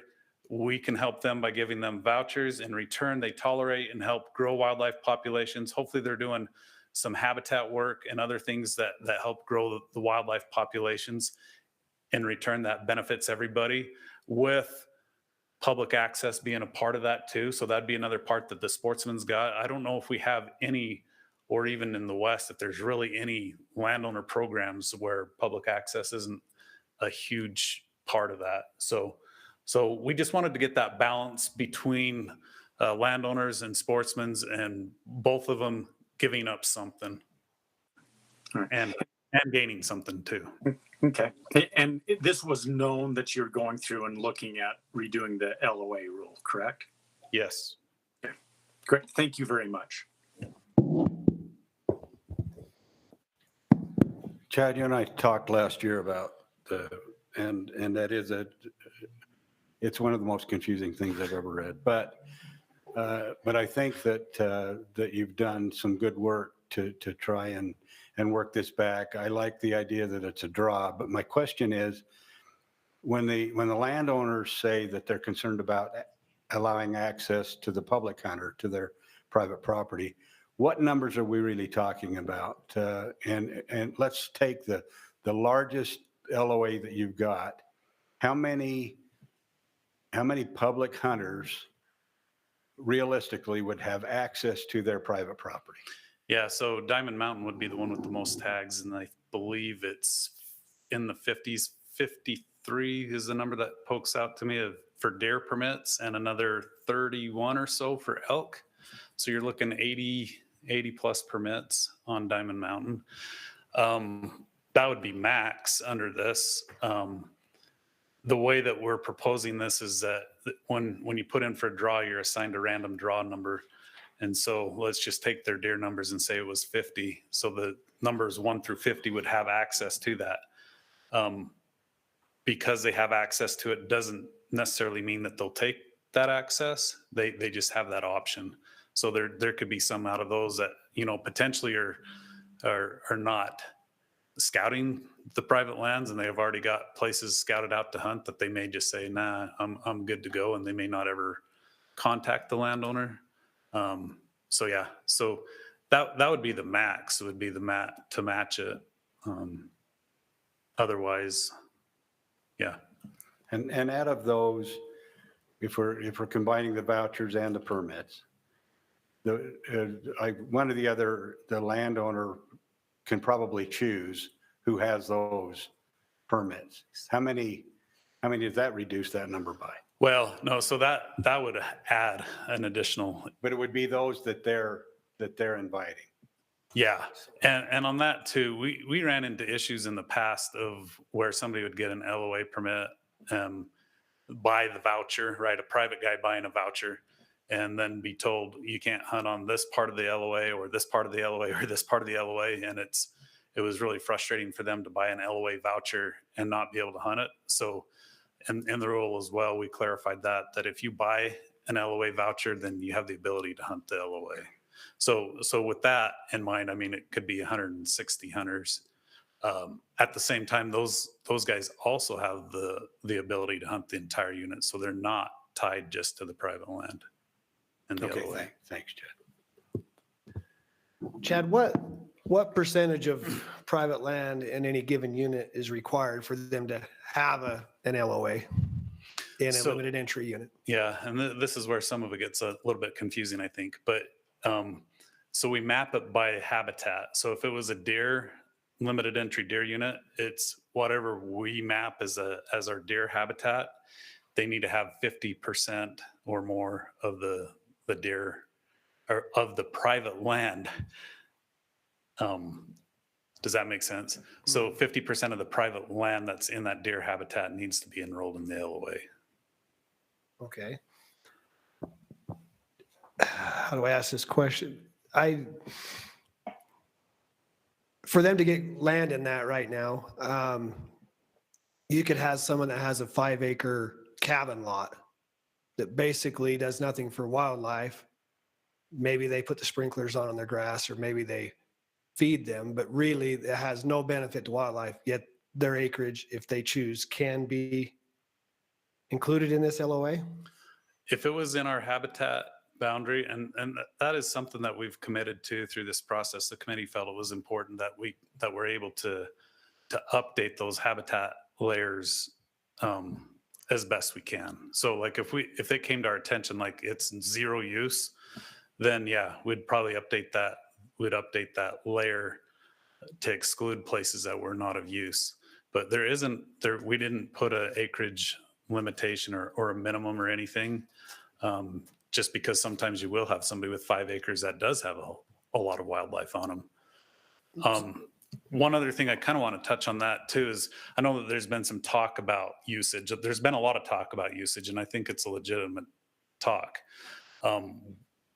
This LOA program allows for those landowners to get together and determine how either the money's split up or the tags or vouchers are split up. That would be something that I would challenge them of saying, have your own data, get your data and distribute it accordingly, according to usage, if that's how you want to do it. If you want to do it just by land, do it by land. But I think they have that flexibility to distribute the vouchers or the money, however they see fit. Currently, how many LOA landowner permits are there available in Utah? This last year, I don't have the precise number, but it was around 209, I think. I said not precise, and then it went very precise. Okay. So is it fair to say that as these landowners association, they could try to encourage neighbors to join that, to try to largen their associations and in return get more permits from the public? Yeah, and I think it could go both ways. That they could try to encourage more people, but I think if they also saw people that if they came to conclusion that there was no usage on there, they could look at excluding some that don't have usage as well. So I think it could work both ways. You look I don't confused. see how that, I don't see how it would be their advantage to take property out of their LOA if it affects the number of permits. But anyway, that's, Yeah. I guess feasibly it could happen. Okay.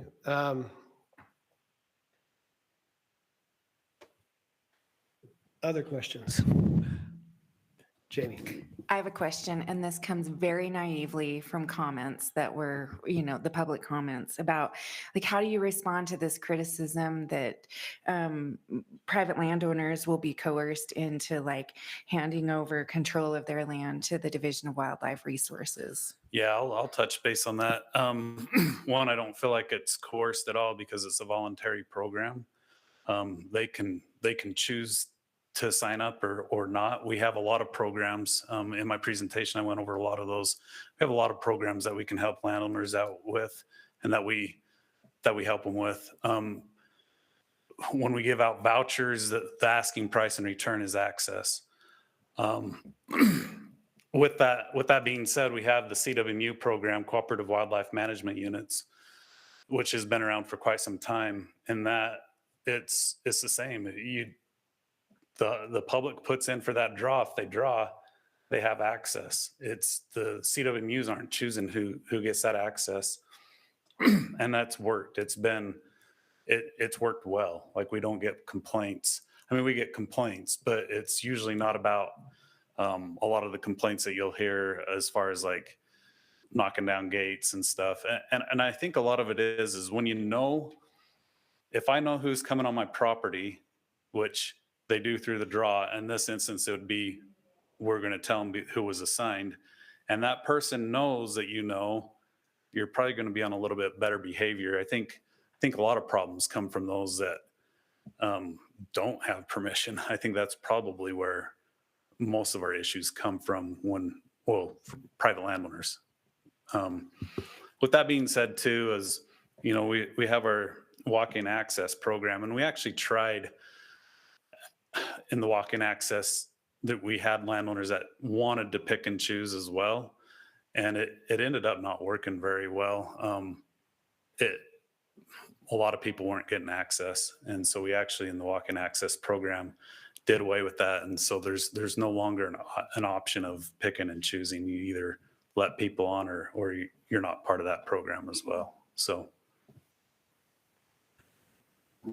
So if I remember reading, on a general season permit, one of the requirements is 100 acres of cultivated property or 640 acres or a section of, deer habitat.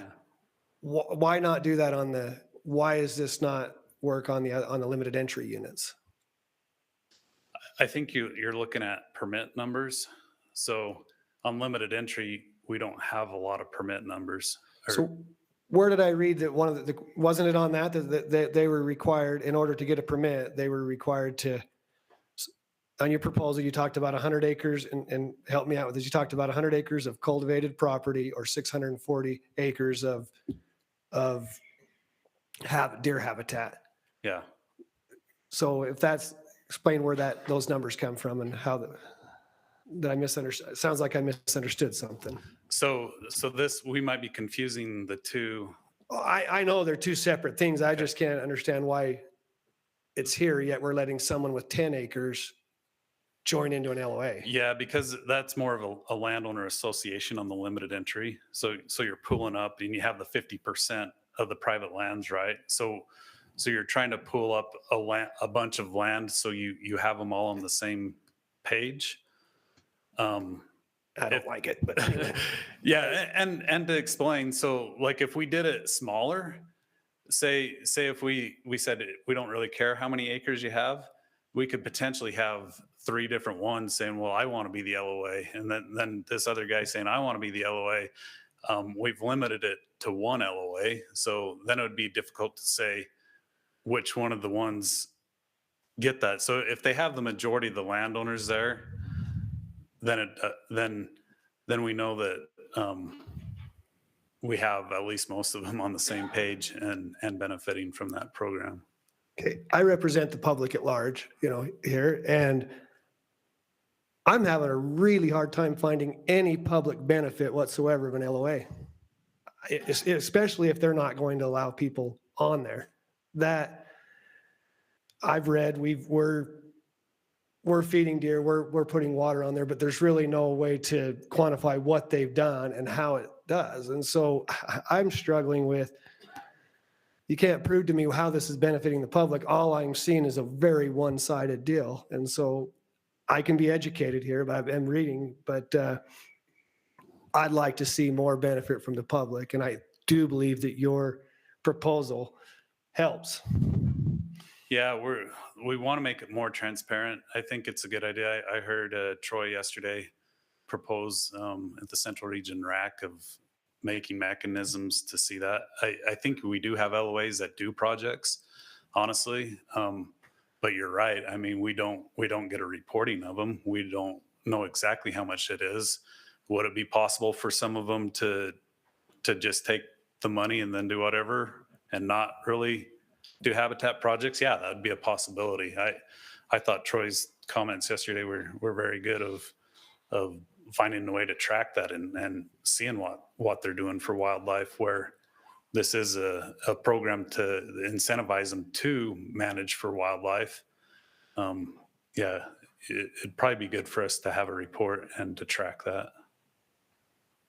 Because right now it is, I mean, under the current rule, it is public access, which honestly we didn't track very good or didn't have good mechanisms to track. So we want to fix that for sure. And I think what we're proposing here, is it's a random, anybody who put in for that unit has the ability to potentially hunt those LOA lands. So I feel like that was a really good step forward of gaining some public benefit. But yeah, I think you bring up a good point. It's a two-way street. Landowners, they're important, but the sportsmen are important too, and they're equally important. And we've got to have cooperation from both sides for it to work. If one side or the other is trying to take advantage, it's probably not going to work.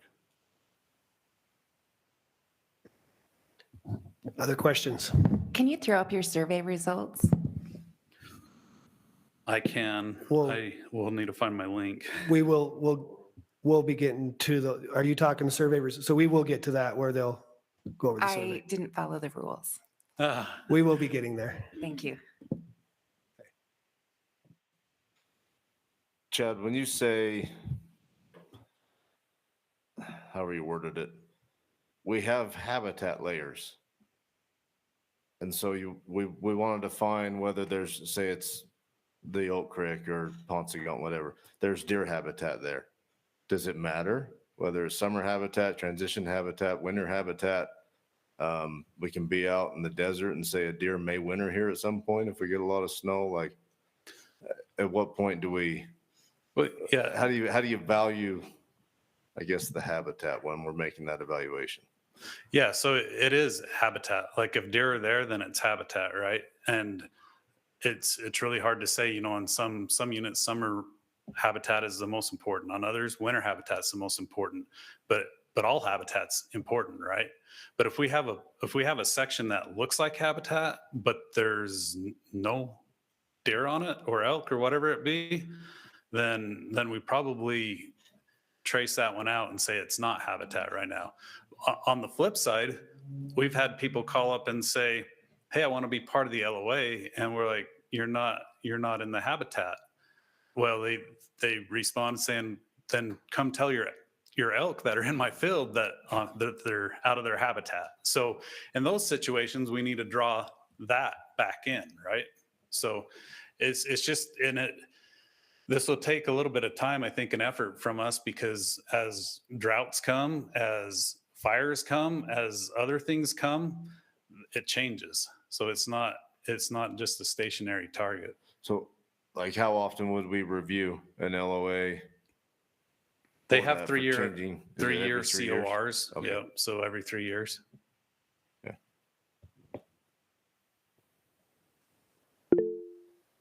Do we have any other looks? Randy?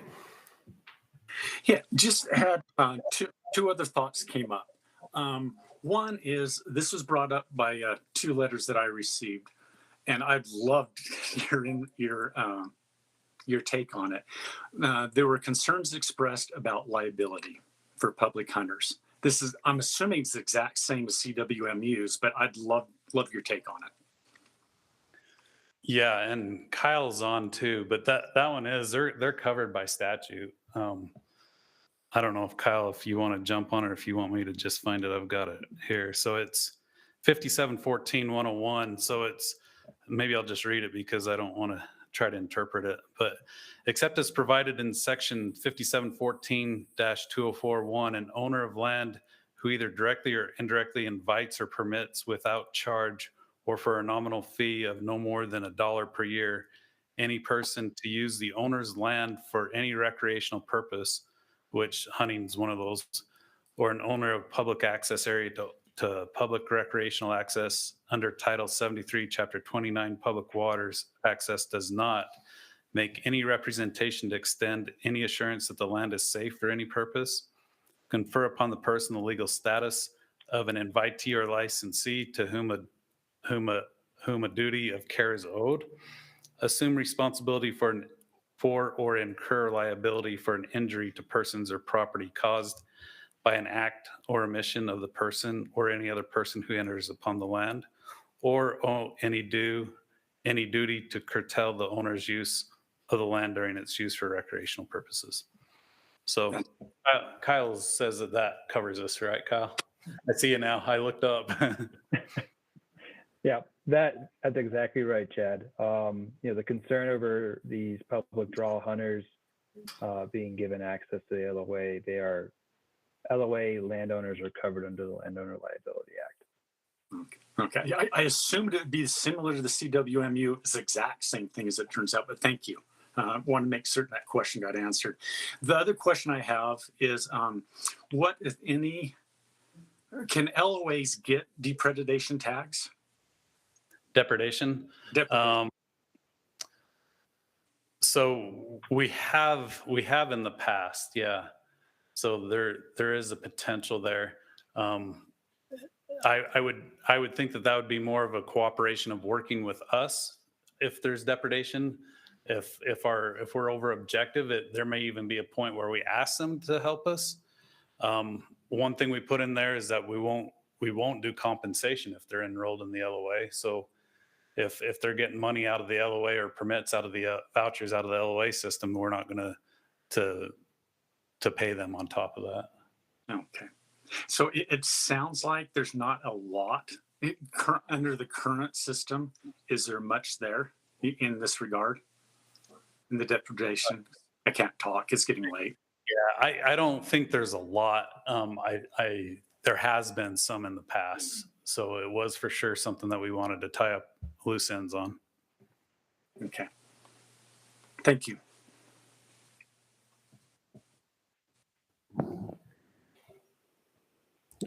Any other questions before we turn some time over to the public for questions from the members of the RAC first? Okay, do we have any questions from? All right, we have one from Troy Justinson.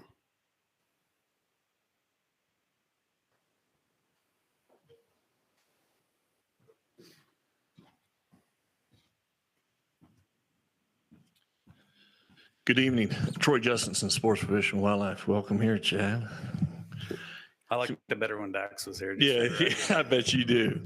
Some questions. Can you clarify for me? You stated it here earlier. Where do these permits come from? They come out of the public draw. So they are sportsman's tags taken out, given to the landowners to market. Yep. Can you tell me, there is some confusion as to why the landowner program even exists. Some have thought, hey, it's to help alleviate for damages caused by depredation. Others, it's, hey, to help encourage the promotion of wildlife. What is it exactly? What's the right answer? For me, the right answer is to encourage wildlife, promote wildlife. To promote wildlife. Yeah. Okay. Of these permits that are issued, would it be fair to say that by and far the large majority of these animals, these tags, are harvested on public lands? We don't have that data. I do. Yeah, I mean, we think there's probably a lot that is on public land, but when e-tagging, Covey's promised e-tagging 3 years ago, and when we have that, I think we'll have a really good, clear picture of that. But then you alluded to a little bit earlier too. Is there a metric inside this plan that gauges the success of this program, that it's accomplishing what we set out to do with it? I would say we don't have specific metrics right now. Yeah. In this plan as well, is there a metric that let me ask you this. How do we determine, run me through the process to determine how many tags are allocated? What do I got to do to get a tag? Yeah, so it's just based on acreage. So we take the species habitat acreage for the entire unit and how many acres of that species are in the LOA, and whatever percentage that is, then they get that amount of percentage of the permits on that unit. So there's no metric to go in and actually physically count to verify that there's deer or elk there, there's antelope there, or whatever, or use. There's no metric that goes into making that decision. It's solely, this is habitat, it quantifies this. Yeah, we just use that habitat layer right now. All right, thank you. Any other questions? Yes. All right, my name is Whitney Hewlett-Krogh. I represent the Diamond Mountain Landowners Association. You mentioned that you agree that the landowners do provide some benefit to the wildlife in these areas. Can you tell me what some of those benefits are that you've seen? Well, probably the easiest one to start off with is just tolerating them, for one.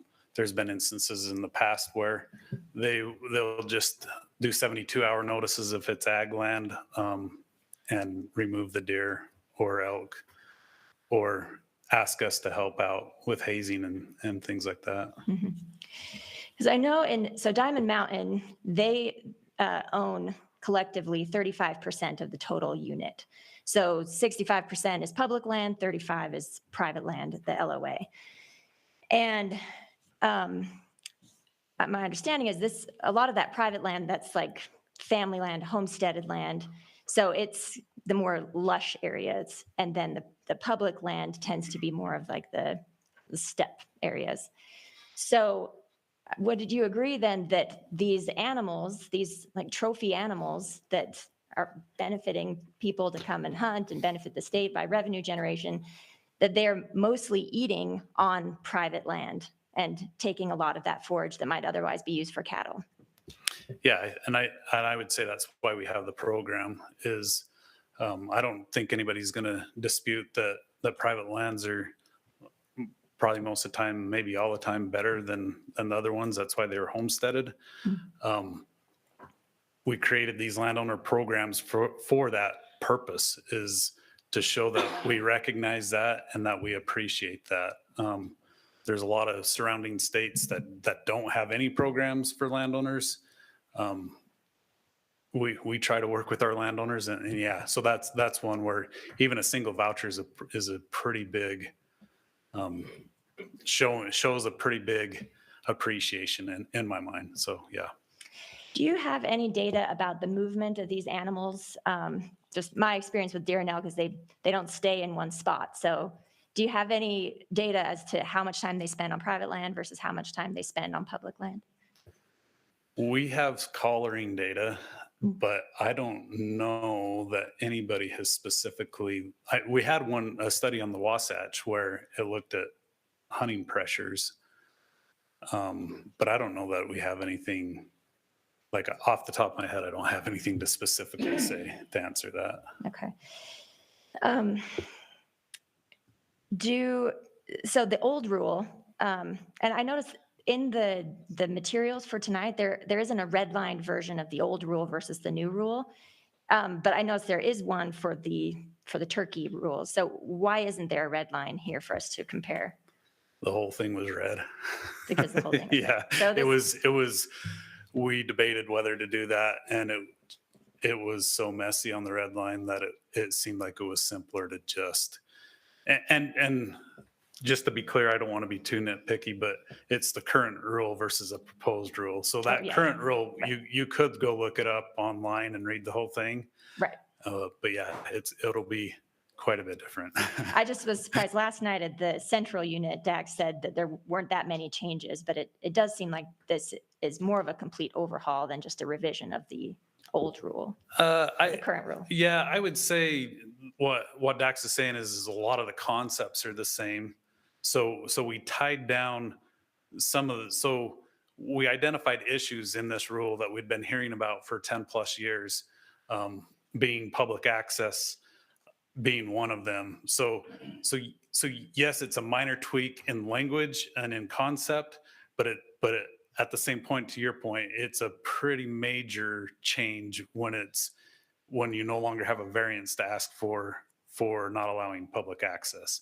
So it's kind of both, I guess, in my mind, that they're minor tweaks that have big consequences.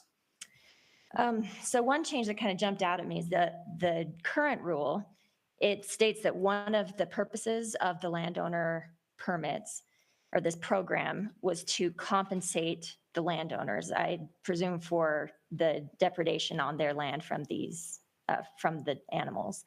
But the current rule doesn't say anything about the purpose or about the goal of compensating landowners. And so why that change? Is the state not feeling like they need to compensate landowners anymore, or what happened there? No, I think it's in there. I think part of our objectives, and maybe we didn't use the same language, but I think when we use the word incentive, that most of this rule is the incentive is they get vouchers that they can sell for a decent amount of money, which would be their compensation if they choose. So I think incentive just encompasses compensation plus, I guess, if, there's some that don't want to sell those tags and they just want to keep them. So whatever their incentive is, whether it's money or to have a voucher, whatever it be. I think that's where a lot of this concern about this being a coercive rule comes from, is because the old rule said, like, this is to compensate the landowners for the benefit that they are providing to the wildlife. Whereas this one, it's an incentive for the landowners to permit public access, it seems like. So do you see that as the purpose of this rule? No, I disagree a little bit with that. Like, the incentive isn't for public access. The incentive is you get vouchers to sell. A lot of these are very high dollar valued vouchers at limited entry permits. So, like, absolutely part of this rule is for them to be able to make the money off of that. The return of it is public access. So it was like I was saying earlier, I don't know that you find any landowner programs that access isn't a part of it. Like some of our surrounding states, the only thing they do is access. They'll buy access. So yeah, the intent for sure is to help landowners, and hopefully landowners can make a decent amount of money if that's what they want to do off of these permits. But yeah, in return, we do ask for public access. So this public access is another sticking point, because under the current rule, the private landowners, it was a permission thing. They had to, unless they had the variance, they had to let public hunters on, but those public hunters had to ask for permission. And under these new rules, the state is giving the public hunters permission to come onto private land. So what is the state going to do to protect these landowners from anything like, vandalism or the effects of having these public hunters on private land that the state invited on? Yeah, so I would say, like, just refer you back to my comments earlier. The CWMU program, they have the ability to create some rules, as long as that there's the same for the guys that are buying the private vouchers as they are for the public. They have that ability to set rules and set sidebars. And it's worked. It's worked really well in the CWMU program. We don't get complaints on that that side of CWMUs. And as I said, at the same time, we've had a negative experience with the model that you're proposing there of, as far as them just granting access, as it's just not random. Like, so if I went out to, well, we're talking Diamond Mountain, I don't want to make That's it look right. like I'm picking on them, No, you're but right. if I drew a Diamond Mountain tag and I don't know any of those guys out there, well, for sure now, right? They wouldn't let me on. But you'd run that risk, you know, and so we just wanted to make it so anybody that had no connections, that's just a regular public hunter, could have the ability to hunt if they drew that tag. Also, for Diamond Mountain, that's 35% of the total unit. So a public hunter would still have 65% of the land to hunt on. Yeah. Yeah. So you mentioned the rules in place with the CMUs. The regulations that are proposed here, they don't have any enforcement mechanism. So if a hunter violates these rules, the state gave them permission to be there. So do the landowners have permission to kick them off? Or, I mean, does the landowner have to go to the courts to sue for?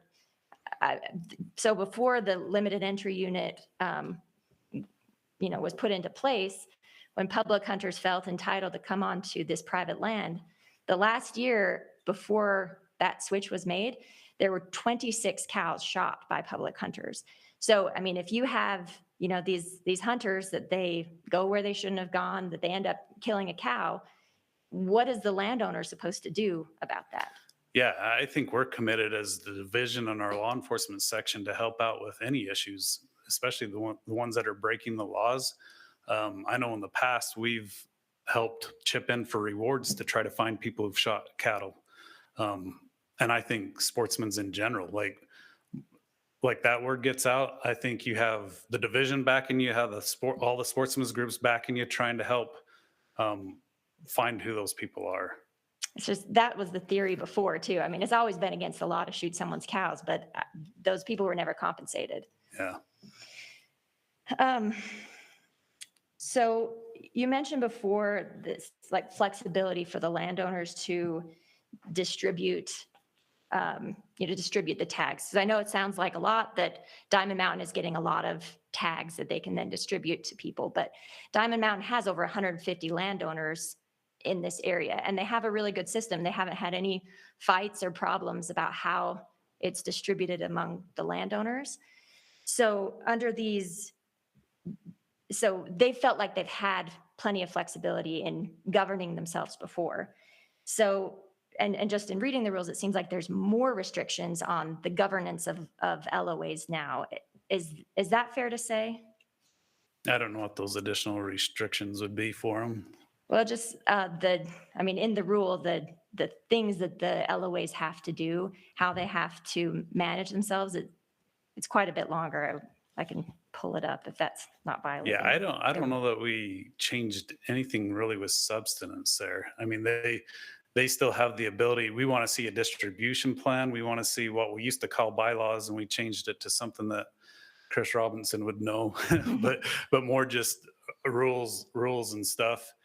But essentially for the argument's sake here, bylaws that they can create to distribute tags and or money how they see fit. I guess the changes would be for them is they had a variance for no public access, and now they'd have to allow public access under this new rule if it passes. And it would have to be, it used to be if you got tags that you could say, okay, this landowner got 3 tags, you allow 3 public hunters. So that part of it changed where it's like any of the people that are assigned public access can have access to all of the LOA. Mm-hmm. So, but other than that, I don't think we took any other abilities away from them. So that change that you mentioned there, so before a private landowner, they could give permission for their own land to have public hunters come on. And now these public hunters, if they come, they have access to the whole LOA and the private and the public land as well.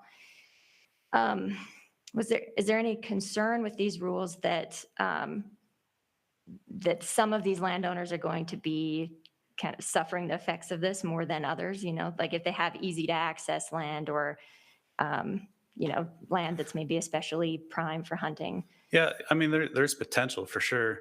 I would say that hunters usually do a pretty good job of spreading themselves out, especially on a limited entry unit. A lot of people aren't going to go hunt if they see a whole bunch of other people there. Yeah, so there's a potential, but what I guess the reason we did that was to fix what was happening, which was some landowners in LOAs weren't allowing any access or very limited access, or like I said earlier, you had a guy that would buy a voucher that couldn't even hunt all the LOA land. So yeah, that was the reason for that change, was to fix what was currently happening in a lot of these LOAs. Would that be a problem? Like, so if a hunter bought a voucher, and if that was a part of the contract, so he's buying a voucher for this parcel, this piece of private land, I mean, what does the state have to do with that agreement between the private landowner and the hunter? Yeah, so, and say that again so I can wrap my head Well, around it's just, it. I mean, Sorry. you said that there were some complaints from people who bought public vouchers. So if that was part of that was part of the agreement, that they bought this voucher knowing like this voucher is for the right to hunt on this private land, is that, I mean, what interest does the state have in that? Yeah, so that wasn't happening.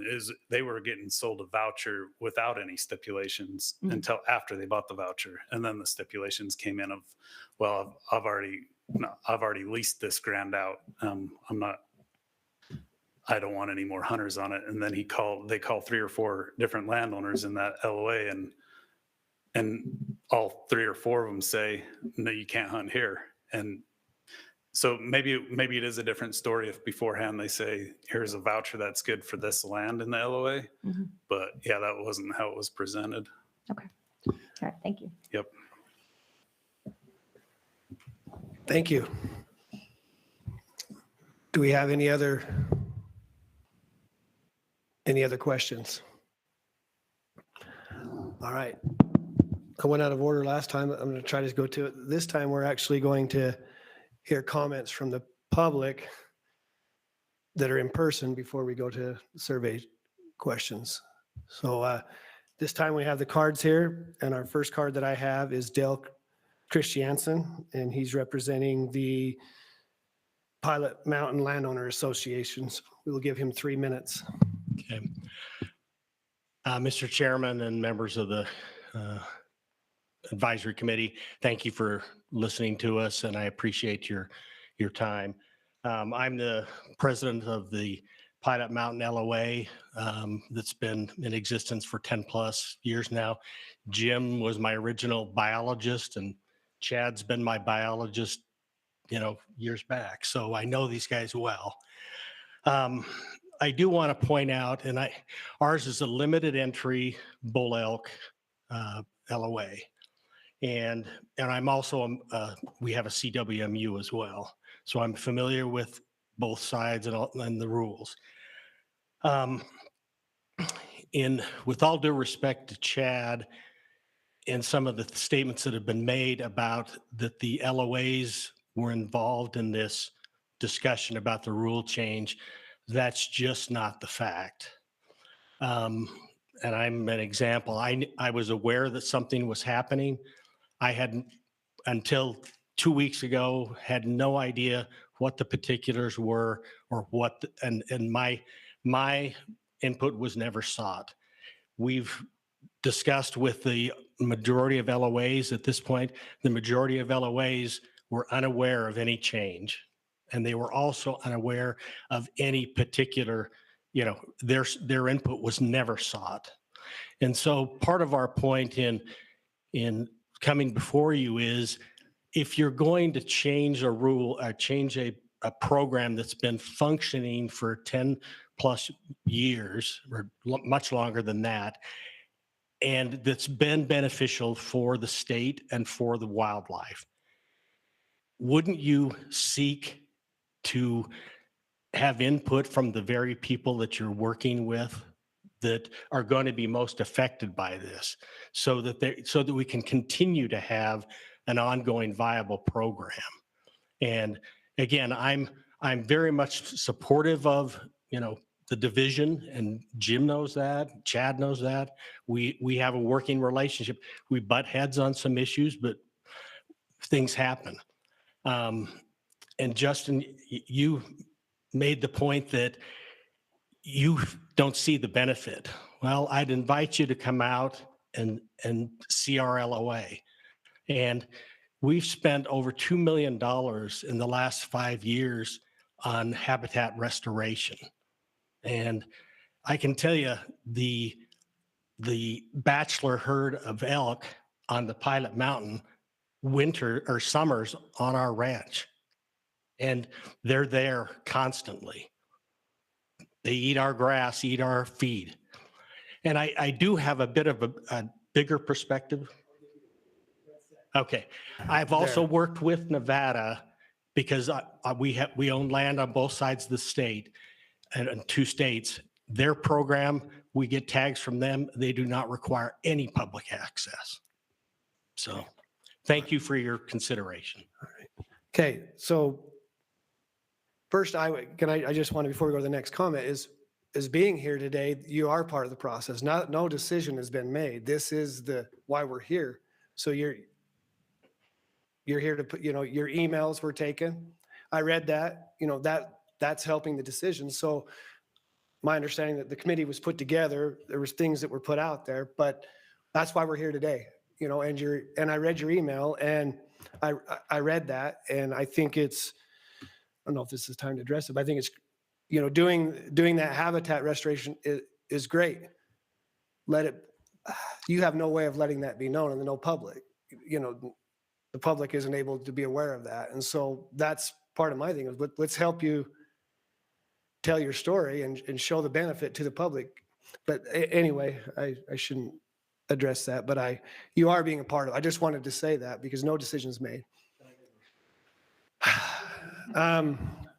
I'm sorry, I'm not able to do that. We're going to go ahead and go to our next comment card, and this is from Sakia White. Is that correct? Yeah, you did good. All right. She is representing the Utah Farm Bureau, so there's also 3 minutes. Not as tall as the SFW guy back there, but Sakia White from Utah Farm Bureau, and I just want to first thank Chad and everyone else that was a part of the committee for spending time and looking at this, because we do think that this program is something that is valuable to landowners and to the public. And so we just wanted to state that we do support programs like the Landowner Association tags and other programs that protect the public's access, or protect the public's draw to the public land, but also, or protect the public's ability to go to private land, and then also incentivizes private landowners. So we appreciate the time that's being spent on this.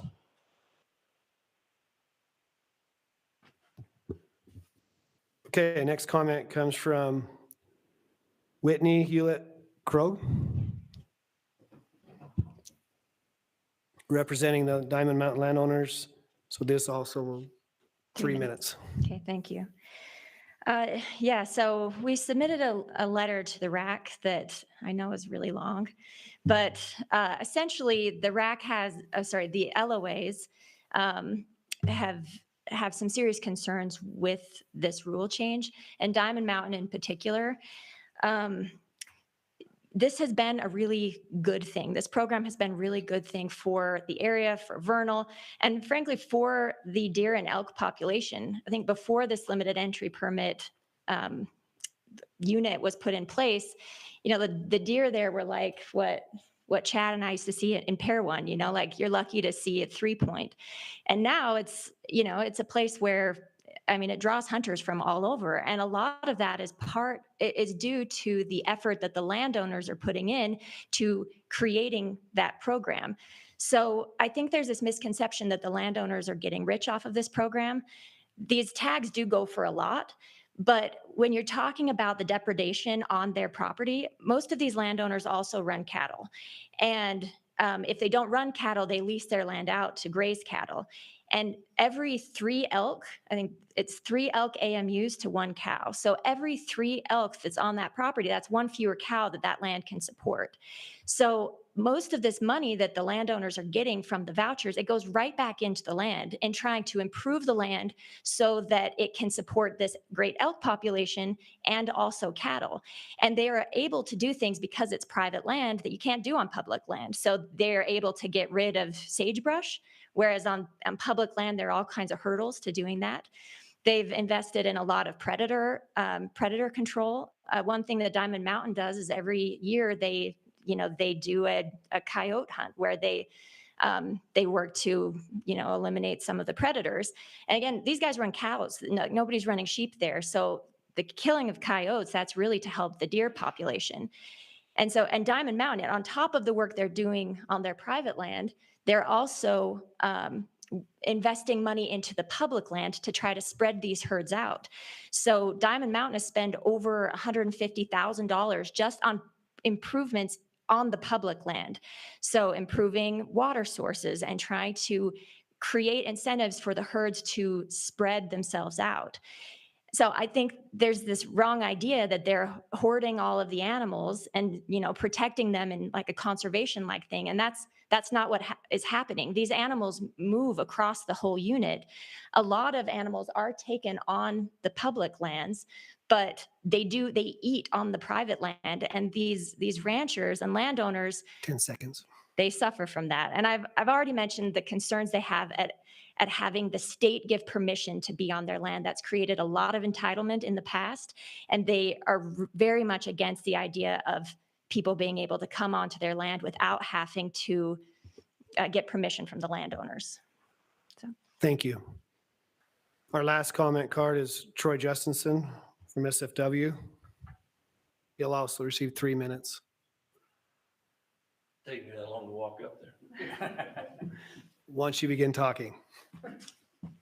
You started back there. Troy Justinson, Sportsman Fish Wildlife. David, my beard's starting to look like your mustache. Got a lot of white in it, brother, and it's caused by things like this. So now I've really struggled with this. More so the debating, more so than the trail camera.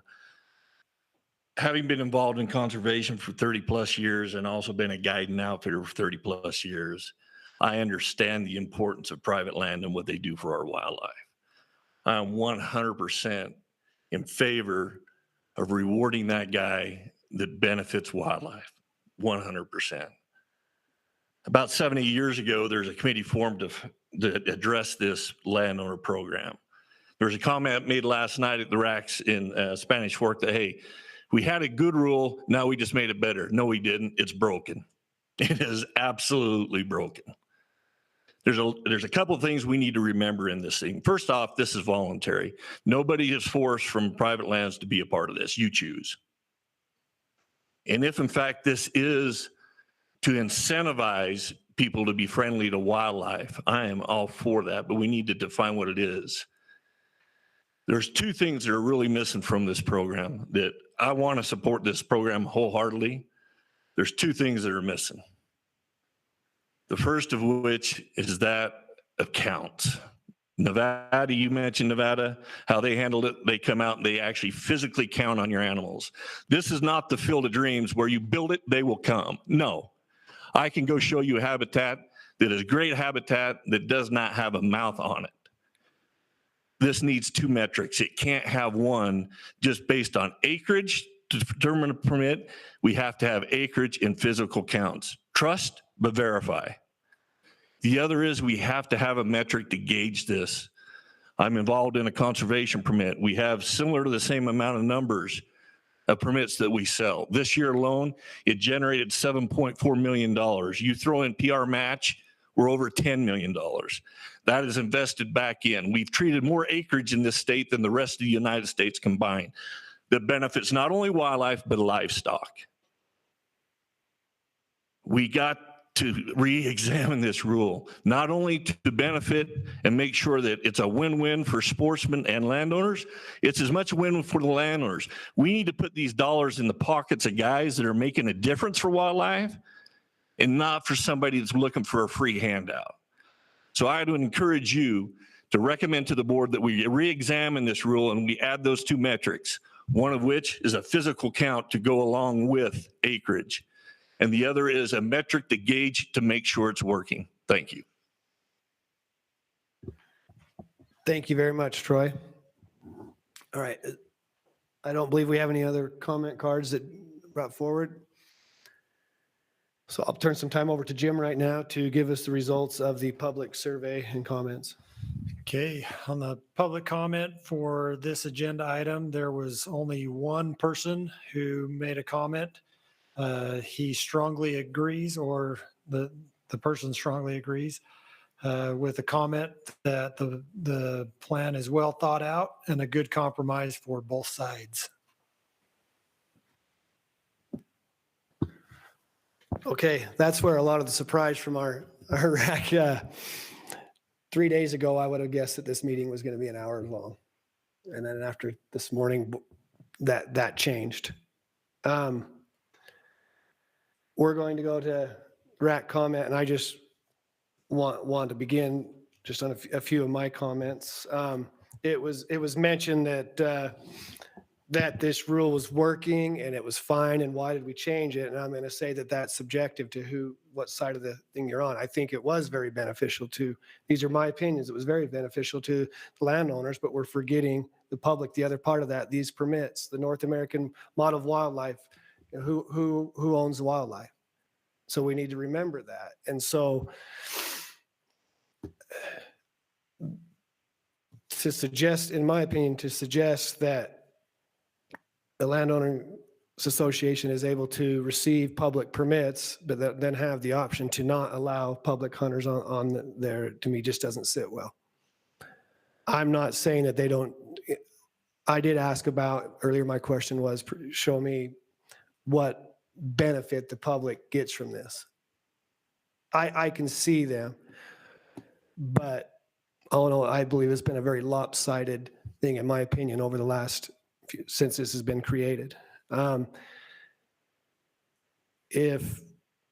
my opinion, if a public land, if a voucher, the landowner voucher is good for private and public, if they're going to be allowed to hunt the private property with those landowner vouchers, then there needs to be some give.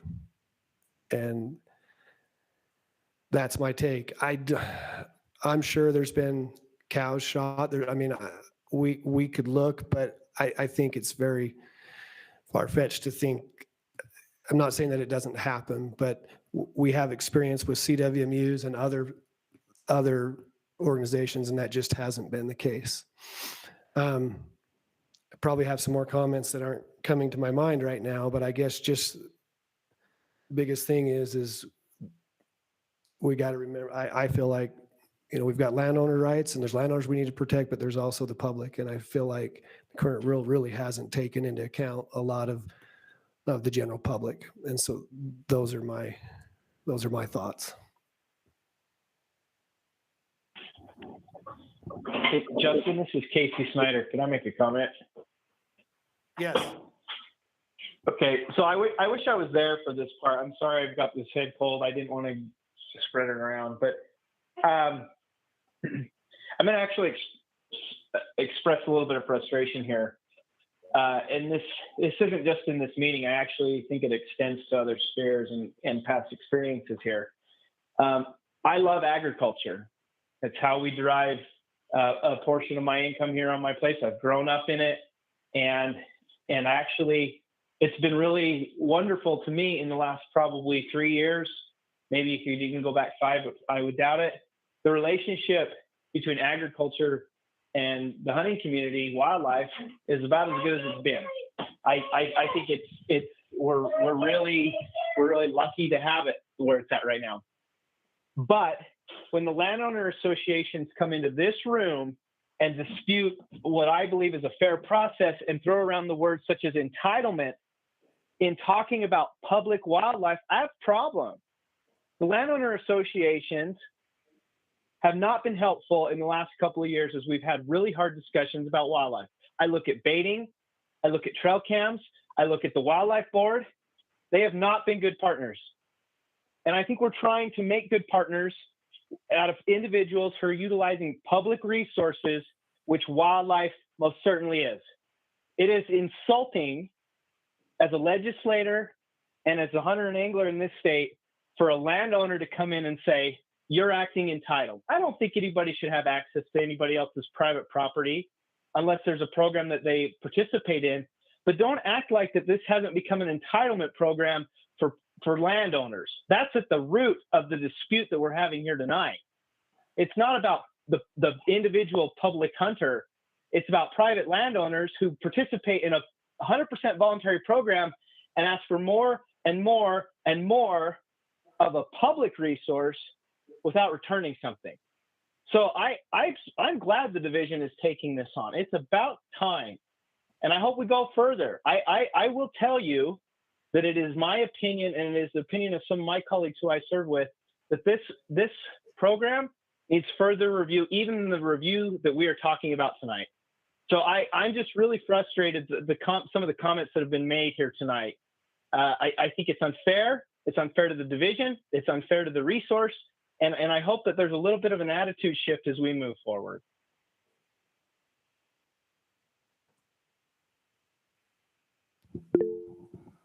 Great comment, Casey. I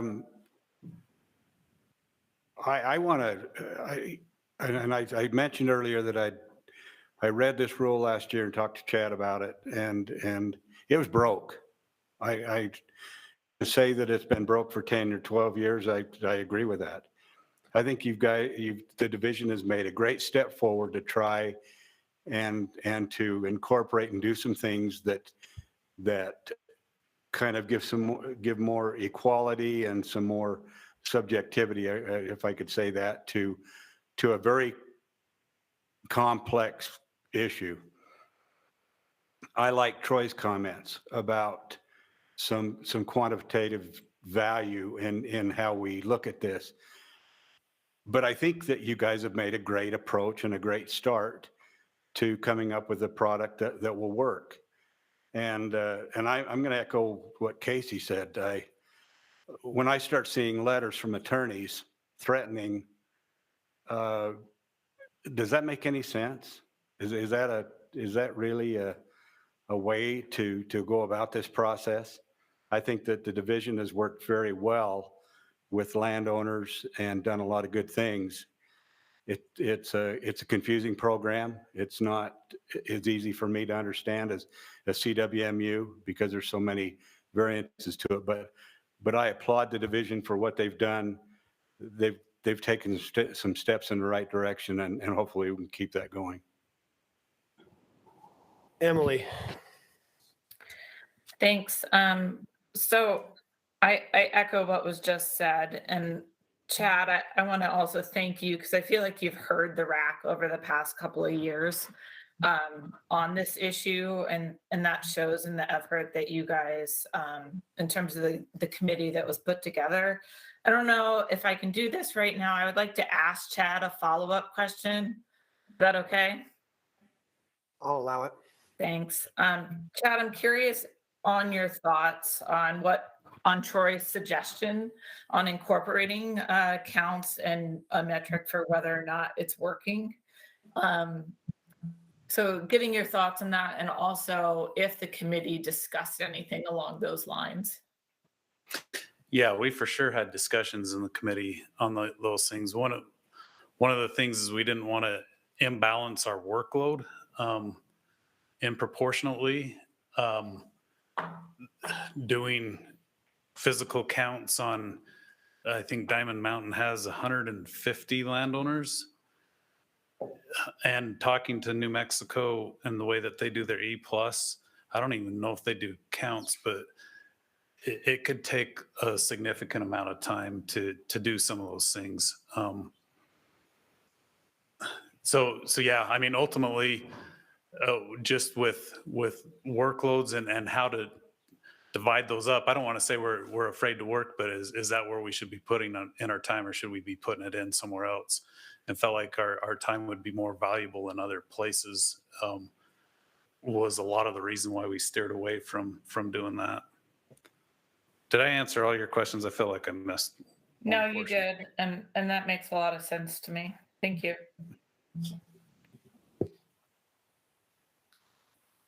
Okay, is that Randy? Yeah, if I can get my mic on. So yeah, this is one. I'll try to be brief. One, people get vouchers. There's public access. No ands, ifs, or buts. That's just non-negotiable at all. This is a program I've really liked this CWMU. I think it's a great program. I struggle with this program. I represent the public at large, and there just has to be public access. And, you know, that's why I said one of my questions up front was that option number 2, I'm struggling with this. I'm not seeing a lot of benefit to the public hunter. So I'm very lukewarm on this program anyway, but I like the steps that are being made. And yeah, if the landowners want to take part, great, please take part. But there has to be fair access to the public hunters to be part of this. The other thing, and there has to be some form, I'm going to echo Troy, there has to be some form of verifying that things are succeeding, that there's actually projects being done that's enhancing wildlife. I don't care if somebody spends X millions of dollars. What odds are it came from NRCS money? Okay, so unless it's directly impact and from this program, I don't care. But it does matter if they're taking these vouchers from us. Public's got to get their fair share, and there has to be some way to track and verify that the public's getting what they're giving, you know, that they're getting a fair exchange. Thank you. Brad, do you have a comment? Yeah. I've kind of said this with the CWMUs before, and I'll echo that with this. I like the program, the concept of the program. I do think what's come through is an improvement over what we had.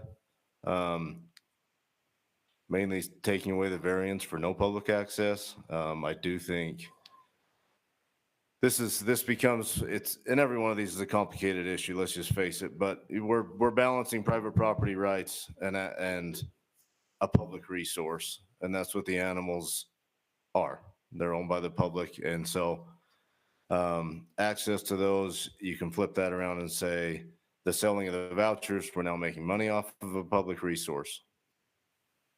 But there's some responsibility there. And I think that responsibility comes in offering public access. It has to be part of this deal here. And so I don't believe it's perfect by any stretch of the imagination. I do believe it's an improvement. I'm happy to see a few of these small changes come along the way. And there's benefits. I think if you look at the LOAs across the state, some are going to benefit wildlife more than others. Let's just put it that way. But I don't want to be like the fourth person to echo Troy's comment, or he'll need a new hat. But we do need to have some sort of measurement metrics along the way there to do that. This kind of feels honestly a little bit like a free for all, that we put a conceptual rule in place, put some guidelines in there. And we've run with it for a while, just like the CWMU program. It's nice to finally see us bring it back through for review. And I would say going forward with one like this or CWMU, I would like to see those reviewed more often, even up to every 3 years.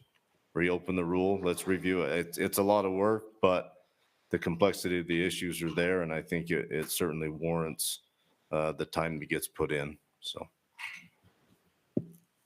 Yeah, some of the comments, and understanding that each LOA is a different situation, every one of them is a completely different situation. So it is hard to try to do a one size fit all, and we're trying our best. And I believe the division tried their best. So as we're discussing, there's no doubt in my mind that there are certain landowners and LOAs that definitely are benefiting wildlife far more than others. And so as they were mentioned before about trying to do some type of quantitative, some way to be able to evaluate that. To me, it almost seems like it would be beneficial for the division and our landowners association to help pay. If the division's worried about the amount of time and effort and that it takes to count them, maybe the landowners association, it seems, may cooperate with that. It might be, it'd probably be beneficial to those, just a thought. I'm, I respecting so many of those people that were on this council, and I think it wasn't until yesterday that so many of these points that were brought up were never brought before that, before the council, and my other comment would be to all landowner associations that are listening, both here and out there, is I think you're learning the importance of having an engaged and knowledgeable and someone on your landowner association president that is representing you and that is there and that is working together. And so, and getting involved. And I do believe that there was probably some that would like to have been involved in that were not. I don't know how many people you can have in the room and still have an effective meeting. It's hard to have so many, but I guess my comments is it's a start with what the proposal that's here, but I don't, there's been a lot of discussion as we begin to talk about motions. There's been multiple requests to table this by different organizations, and all for different reasons. I don't know that that's the answer either, because we've already been kicking this can down the road for quite a while. So I guess we're up for, I don't see a great solution here myself, but I hope that I want to hear more comments from the RAC, and when we're done with those, let's really work hard to think about motions and how we can, again, we don't get to make the decision here today, but we can recommend something that may help those who do make these decisions that will take place in next month's Wildlife Board.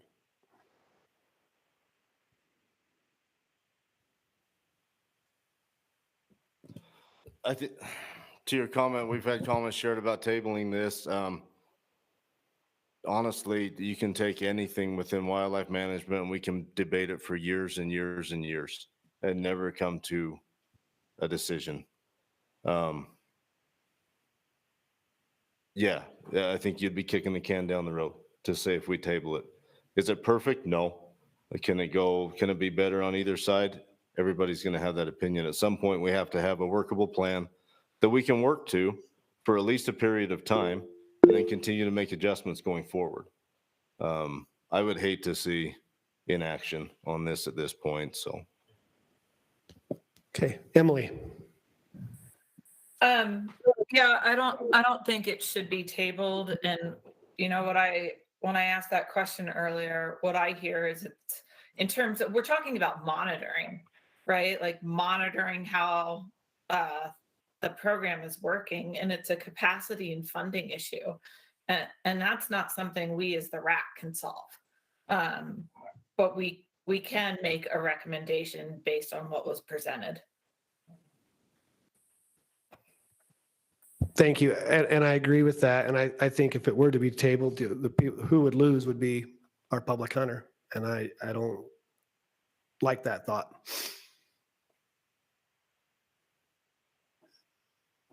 So if we have no more comments, I allowed a question earlier to maybe help. Can I make a comment just real quick? Yes.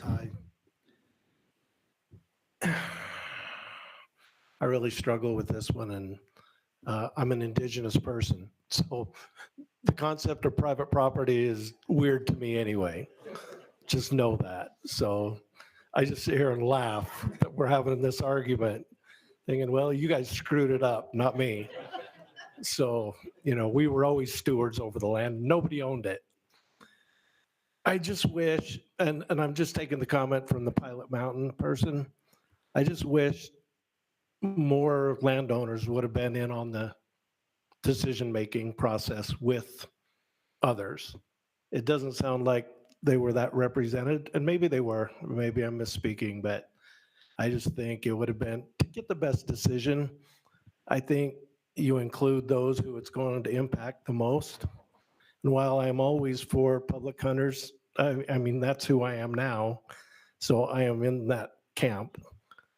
I just think the best decisions are made when we have, everybody has a voice, and especially those that are going to be affected by this program the most, which it sounds like the landowners.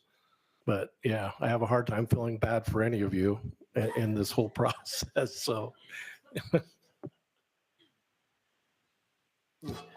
Again, my argument will still be that that's why we're here. You know, there were some meetings that took us to get here, but we're still here. There's still 3 more meetings, 4 more, 3 more hearings just like this, and a wildlife board that will ultimately make the decision. So there's still things that are here. We're here to listen and do the best with the information that we've received, and make recommendations. And I also argue that, you know, that when we say that it's only affecting, the biggest person it's affecting is the landowners, and I'll argue that. I think it's 50-50. It's affecting landowners, but it's affecting public hunters as well. So.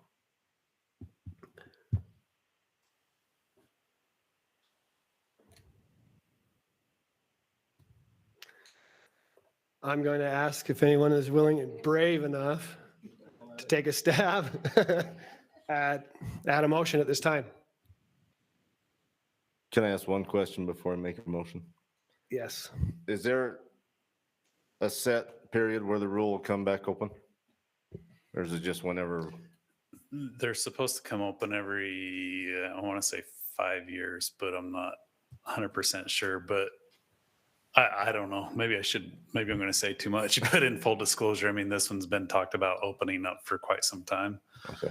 But I think your comments earlier were fair, that, you know, maybe that is something that we say, let's revisit this in 3, 5 years, 7, whatever, but try to make it a point of not avoiding it, even though these are long, hard meetings. Face it head on again. Before you sit down,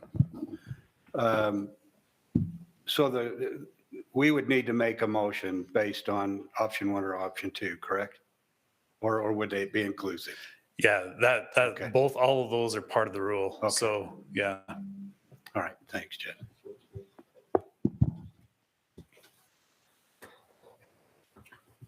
Okay. We'll try this. I will make a motion that we accept as presented, with the exception that the rule is reviewed in 3 years and brought back through the RACs and boards. I would second that.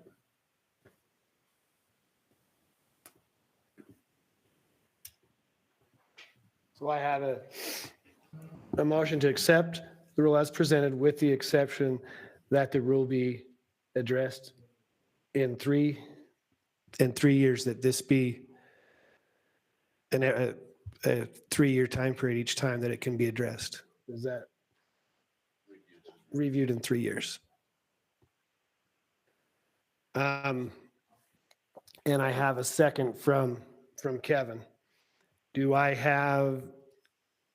have some discussion or questions on the motion?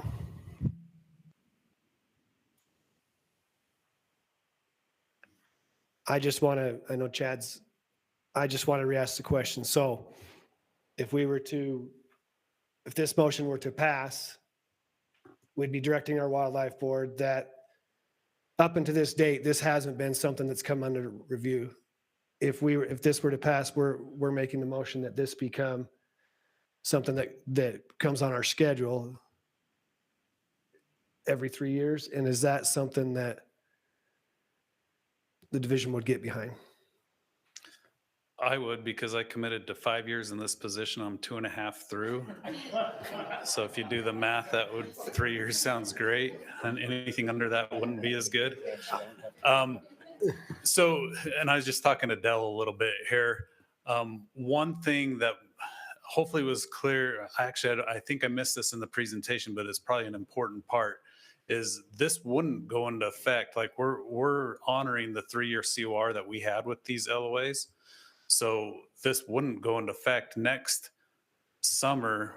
That's when they do their applications under the new rule if it passes for the following year.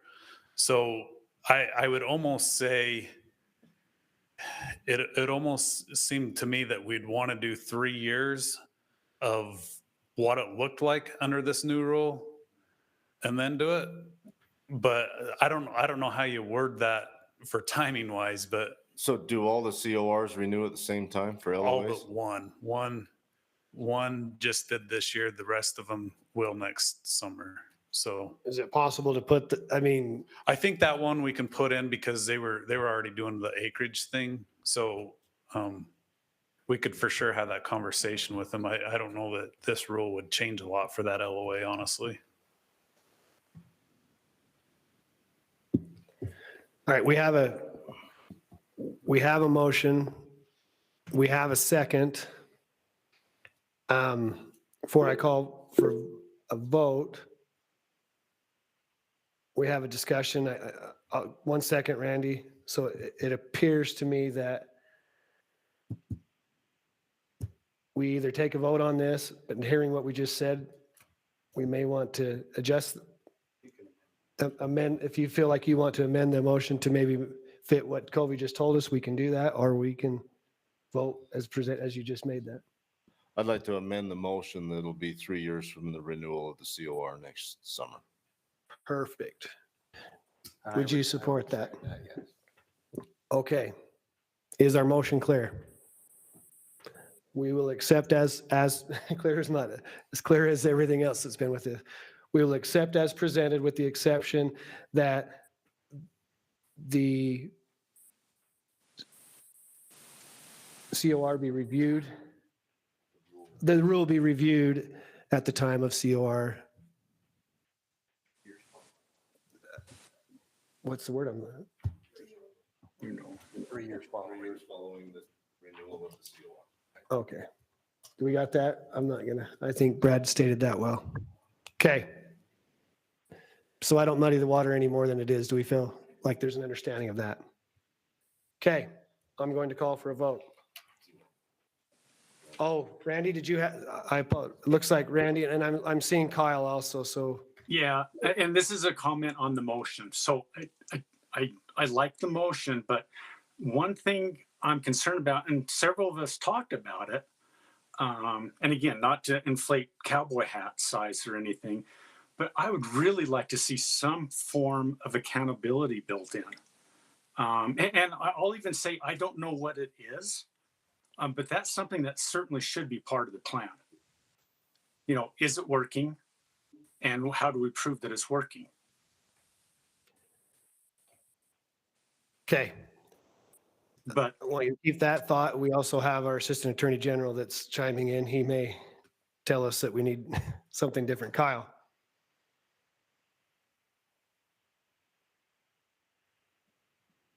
Did you have a comment?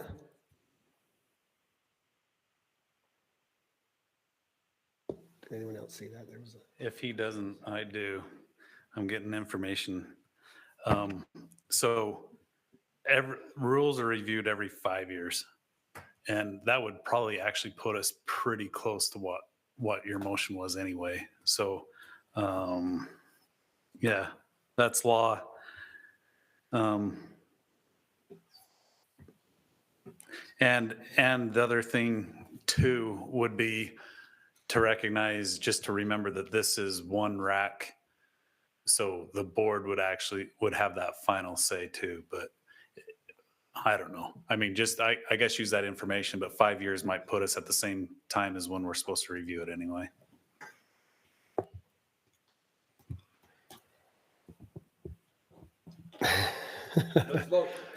We want to vote as is, as it's been presented. Okay. Oh, where did my paper go before I call for the vote so I can write these down? Sorry.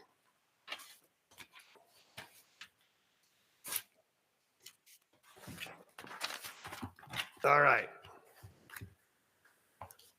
We'll begin. Ryan Brown. No. Brad Buchanan. Yes. Jamie Butler. Yes. Paul Chase. Abstain. David Earl. No. Junior Goring. No. Randy Hutchinson. No.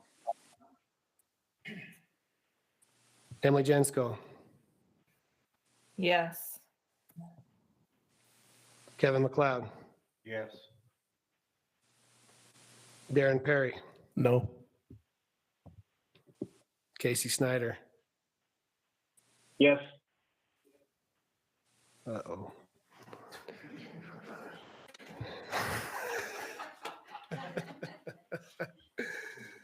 Woo. Only the second time this has happened since. I guess before I cast my vote, the concern that I have still is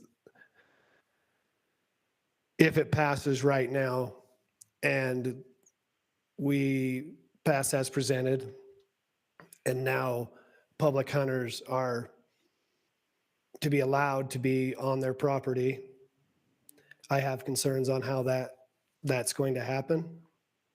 And I'll share it with a personal experience. And so I hope and I've heard others with this, that a public hunter that has access with an LOA permit that's been forced to do that still has to reach out to the individual, receive that permission, and be allowed to be on there. What's to say that that landowner individual doesn't answer their phone, doesn't reply, and just ghosts you? How do you receive that?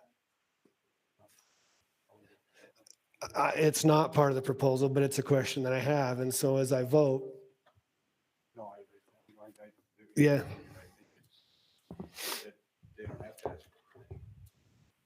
They have to, you can't just, the gate's not open. Doesn't the permit give them the access, Chad? Yeah, in this proposal, they would have access to every land that's enrolled in the LOA.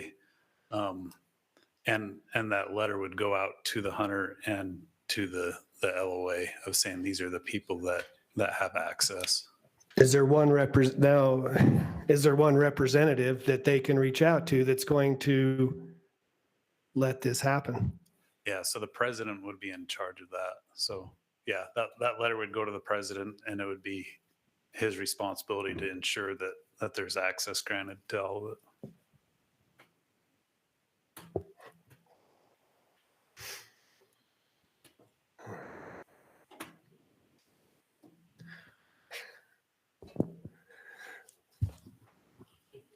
All right.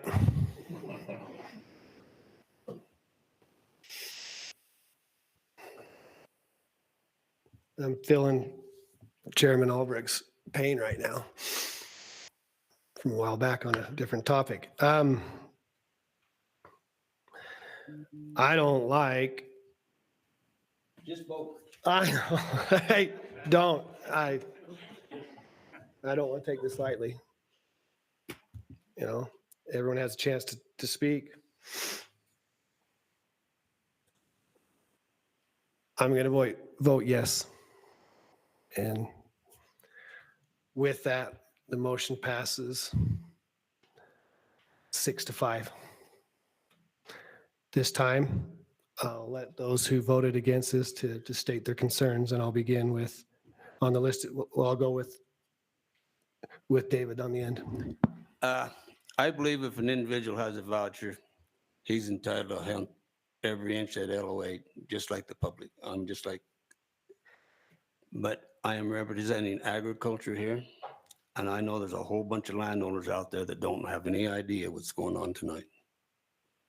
And so that's why I think they need more information. I think they need to be more involved. And that's my thoughts. Thank you. My reason for voting no is I just would like to see kind of the conversation around more accountability of how these landowners associations are benefiting the wildlife written into what we're doing. Okay. Let's go over to, we'll go to Junior. Thank you. As a landowner, I'm not well enough informed to know, but what I hear tonight, it sounds like that I would be opposed to it in the fact that we don't have the accountability that Troy mentioned. I'd like to see more study on that part of it and how to accomplish that. And just the fact that our labor force is divided or somewhat spread out more than it should be, that can be accomplished simply with technology we have today. Thank you. Darren. For all the reasons mentioned just now, but I just wish the landowners had more of a voice in this whole process. That's all. And I don't know if I want to let you talk because it's your fault I had to do that, but Paul. I'm glad the state's taking on this issue, but as Forest Service, we don't feel like we have a real say in what's going on with private lands. Okay. I want to thank everyone for their participation and for the discussion and for all the information that was shared and for everyone's, I think the atmosphere was good. And I appreciate everyone's willingness to work together and the tempers and everyone's thing. So we're going, if it's all right with everyone, I'll call this meeting to adjourn. Anyone against that? Okay. I second that. We're done. Adjourn. The meeting is adjourned.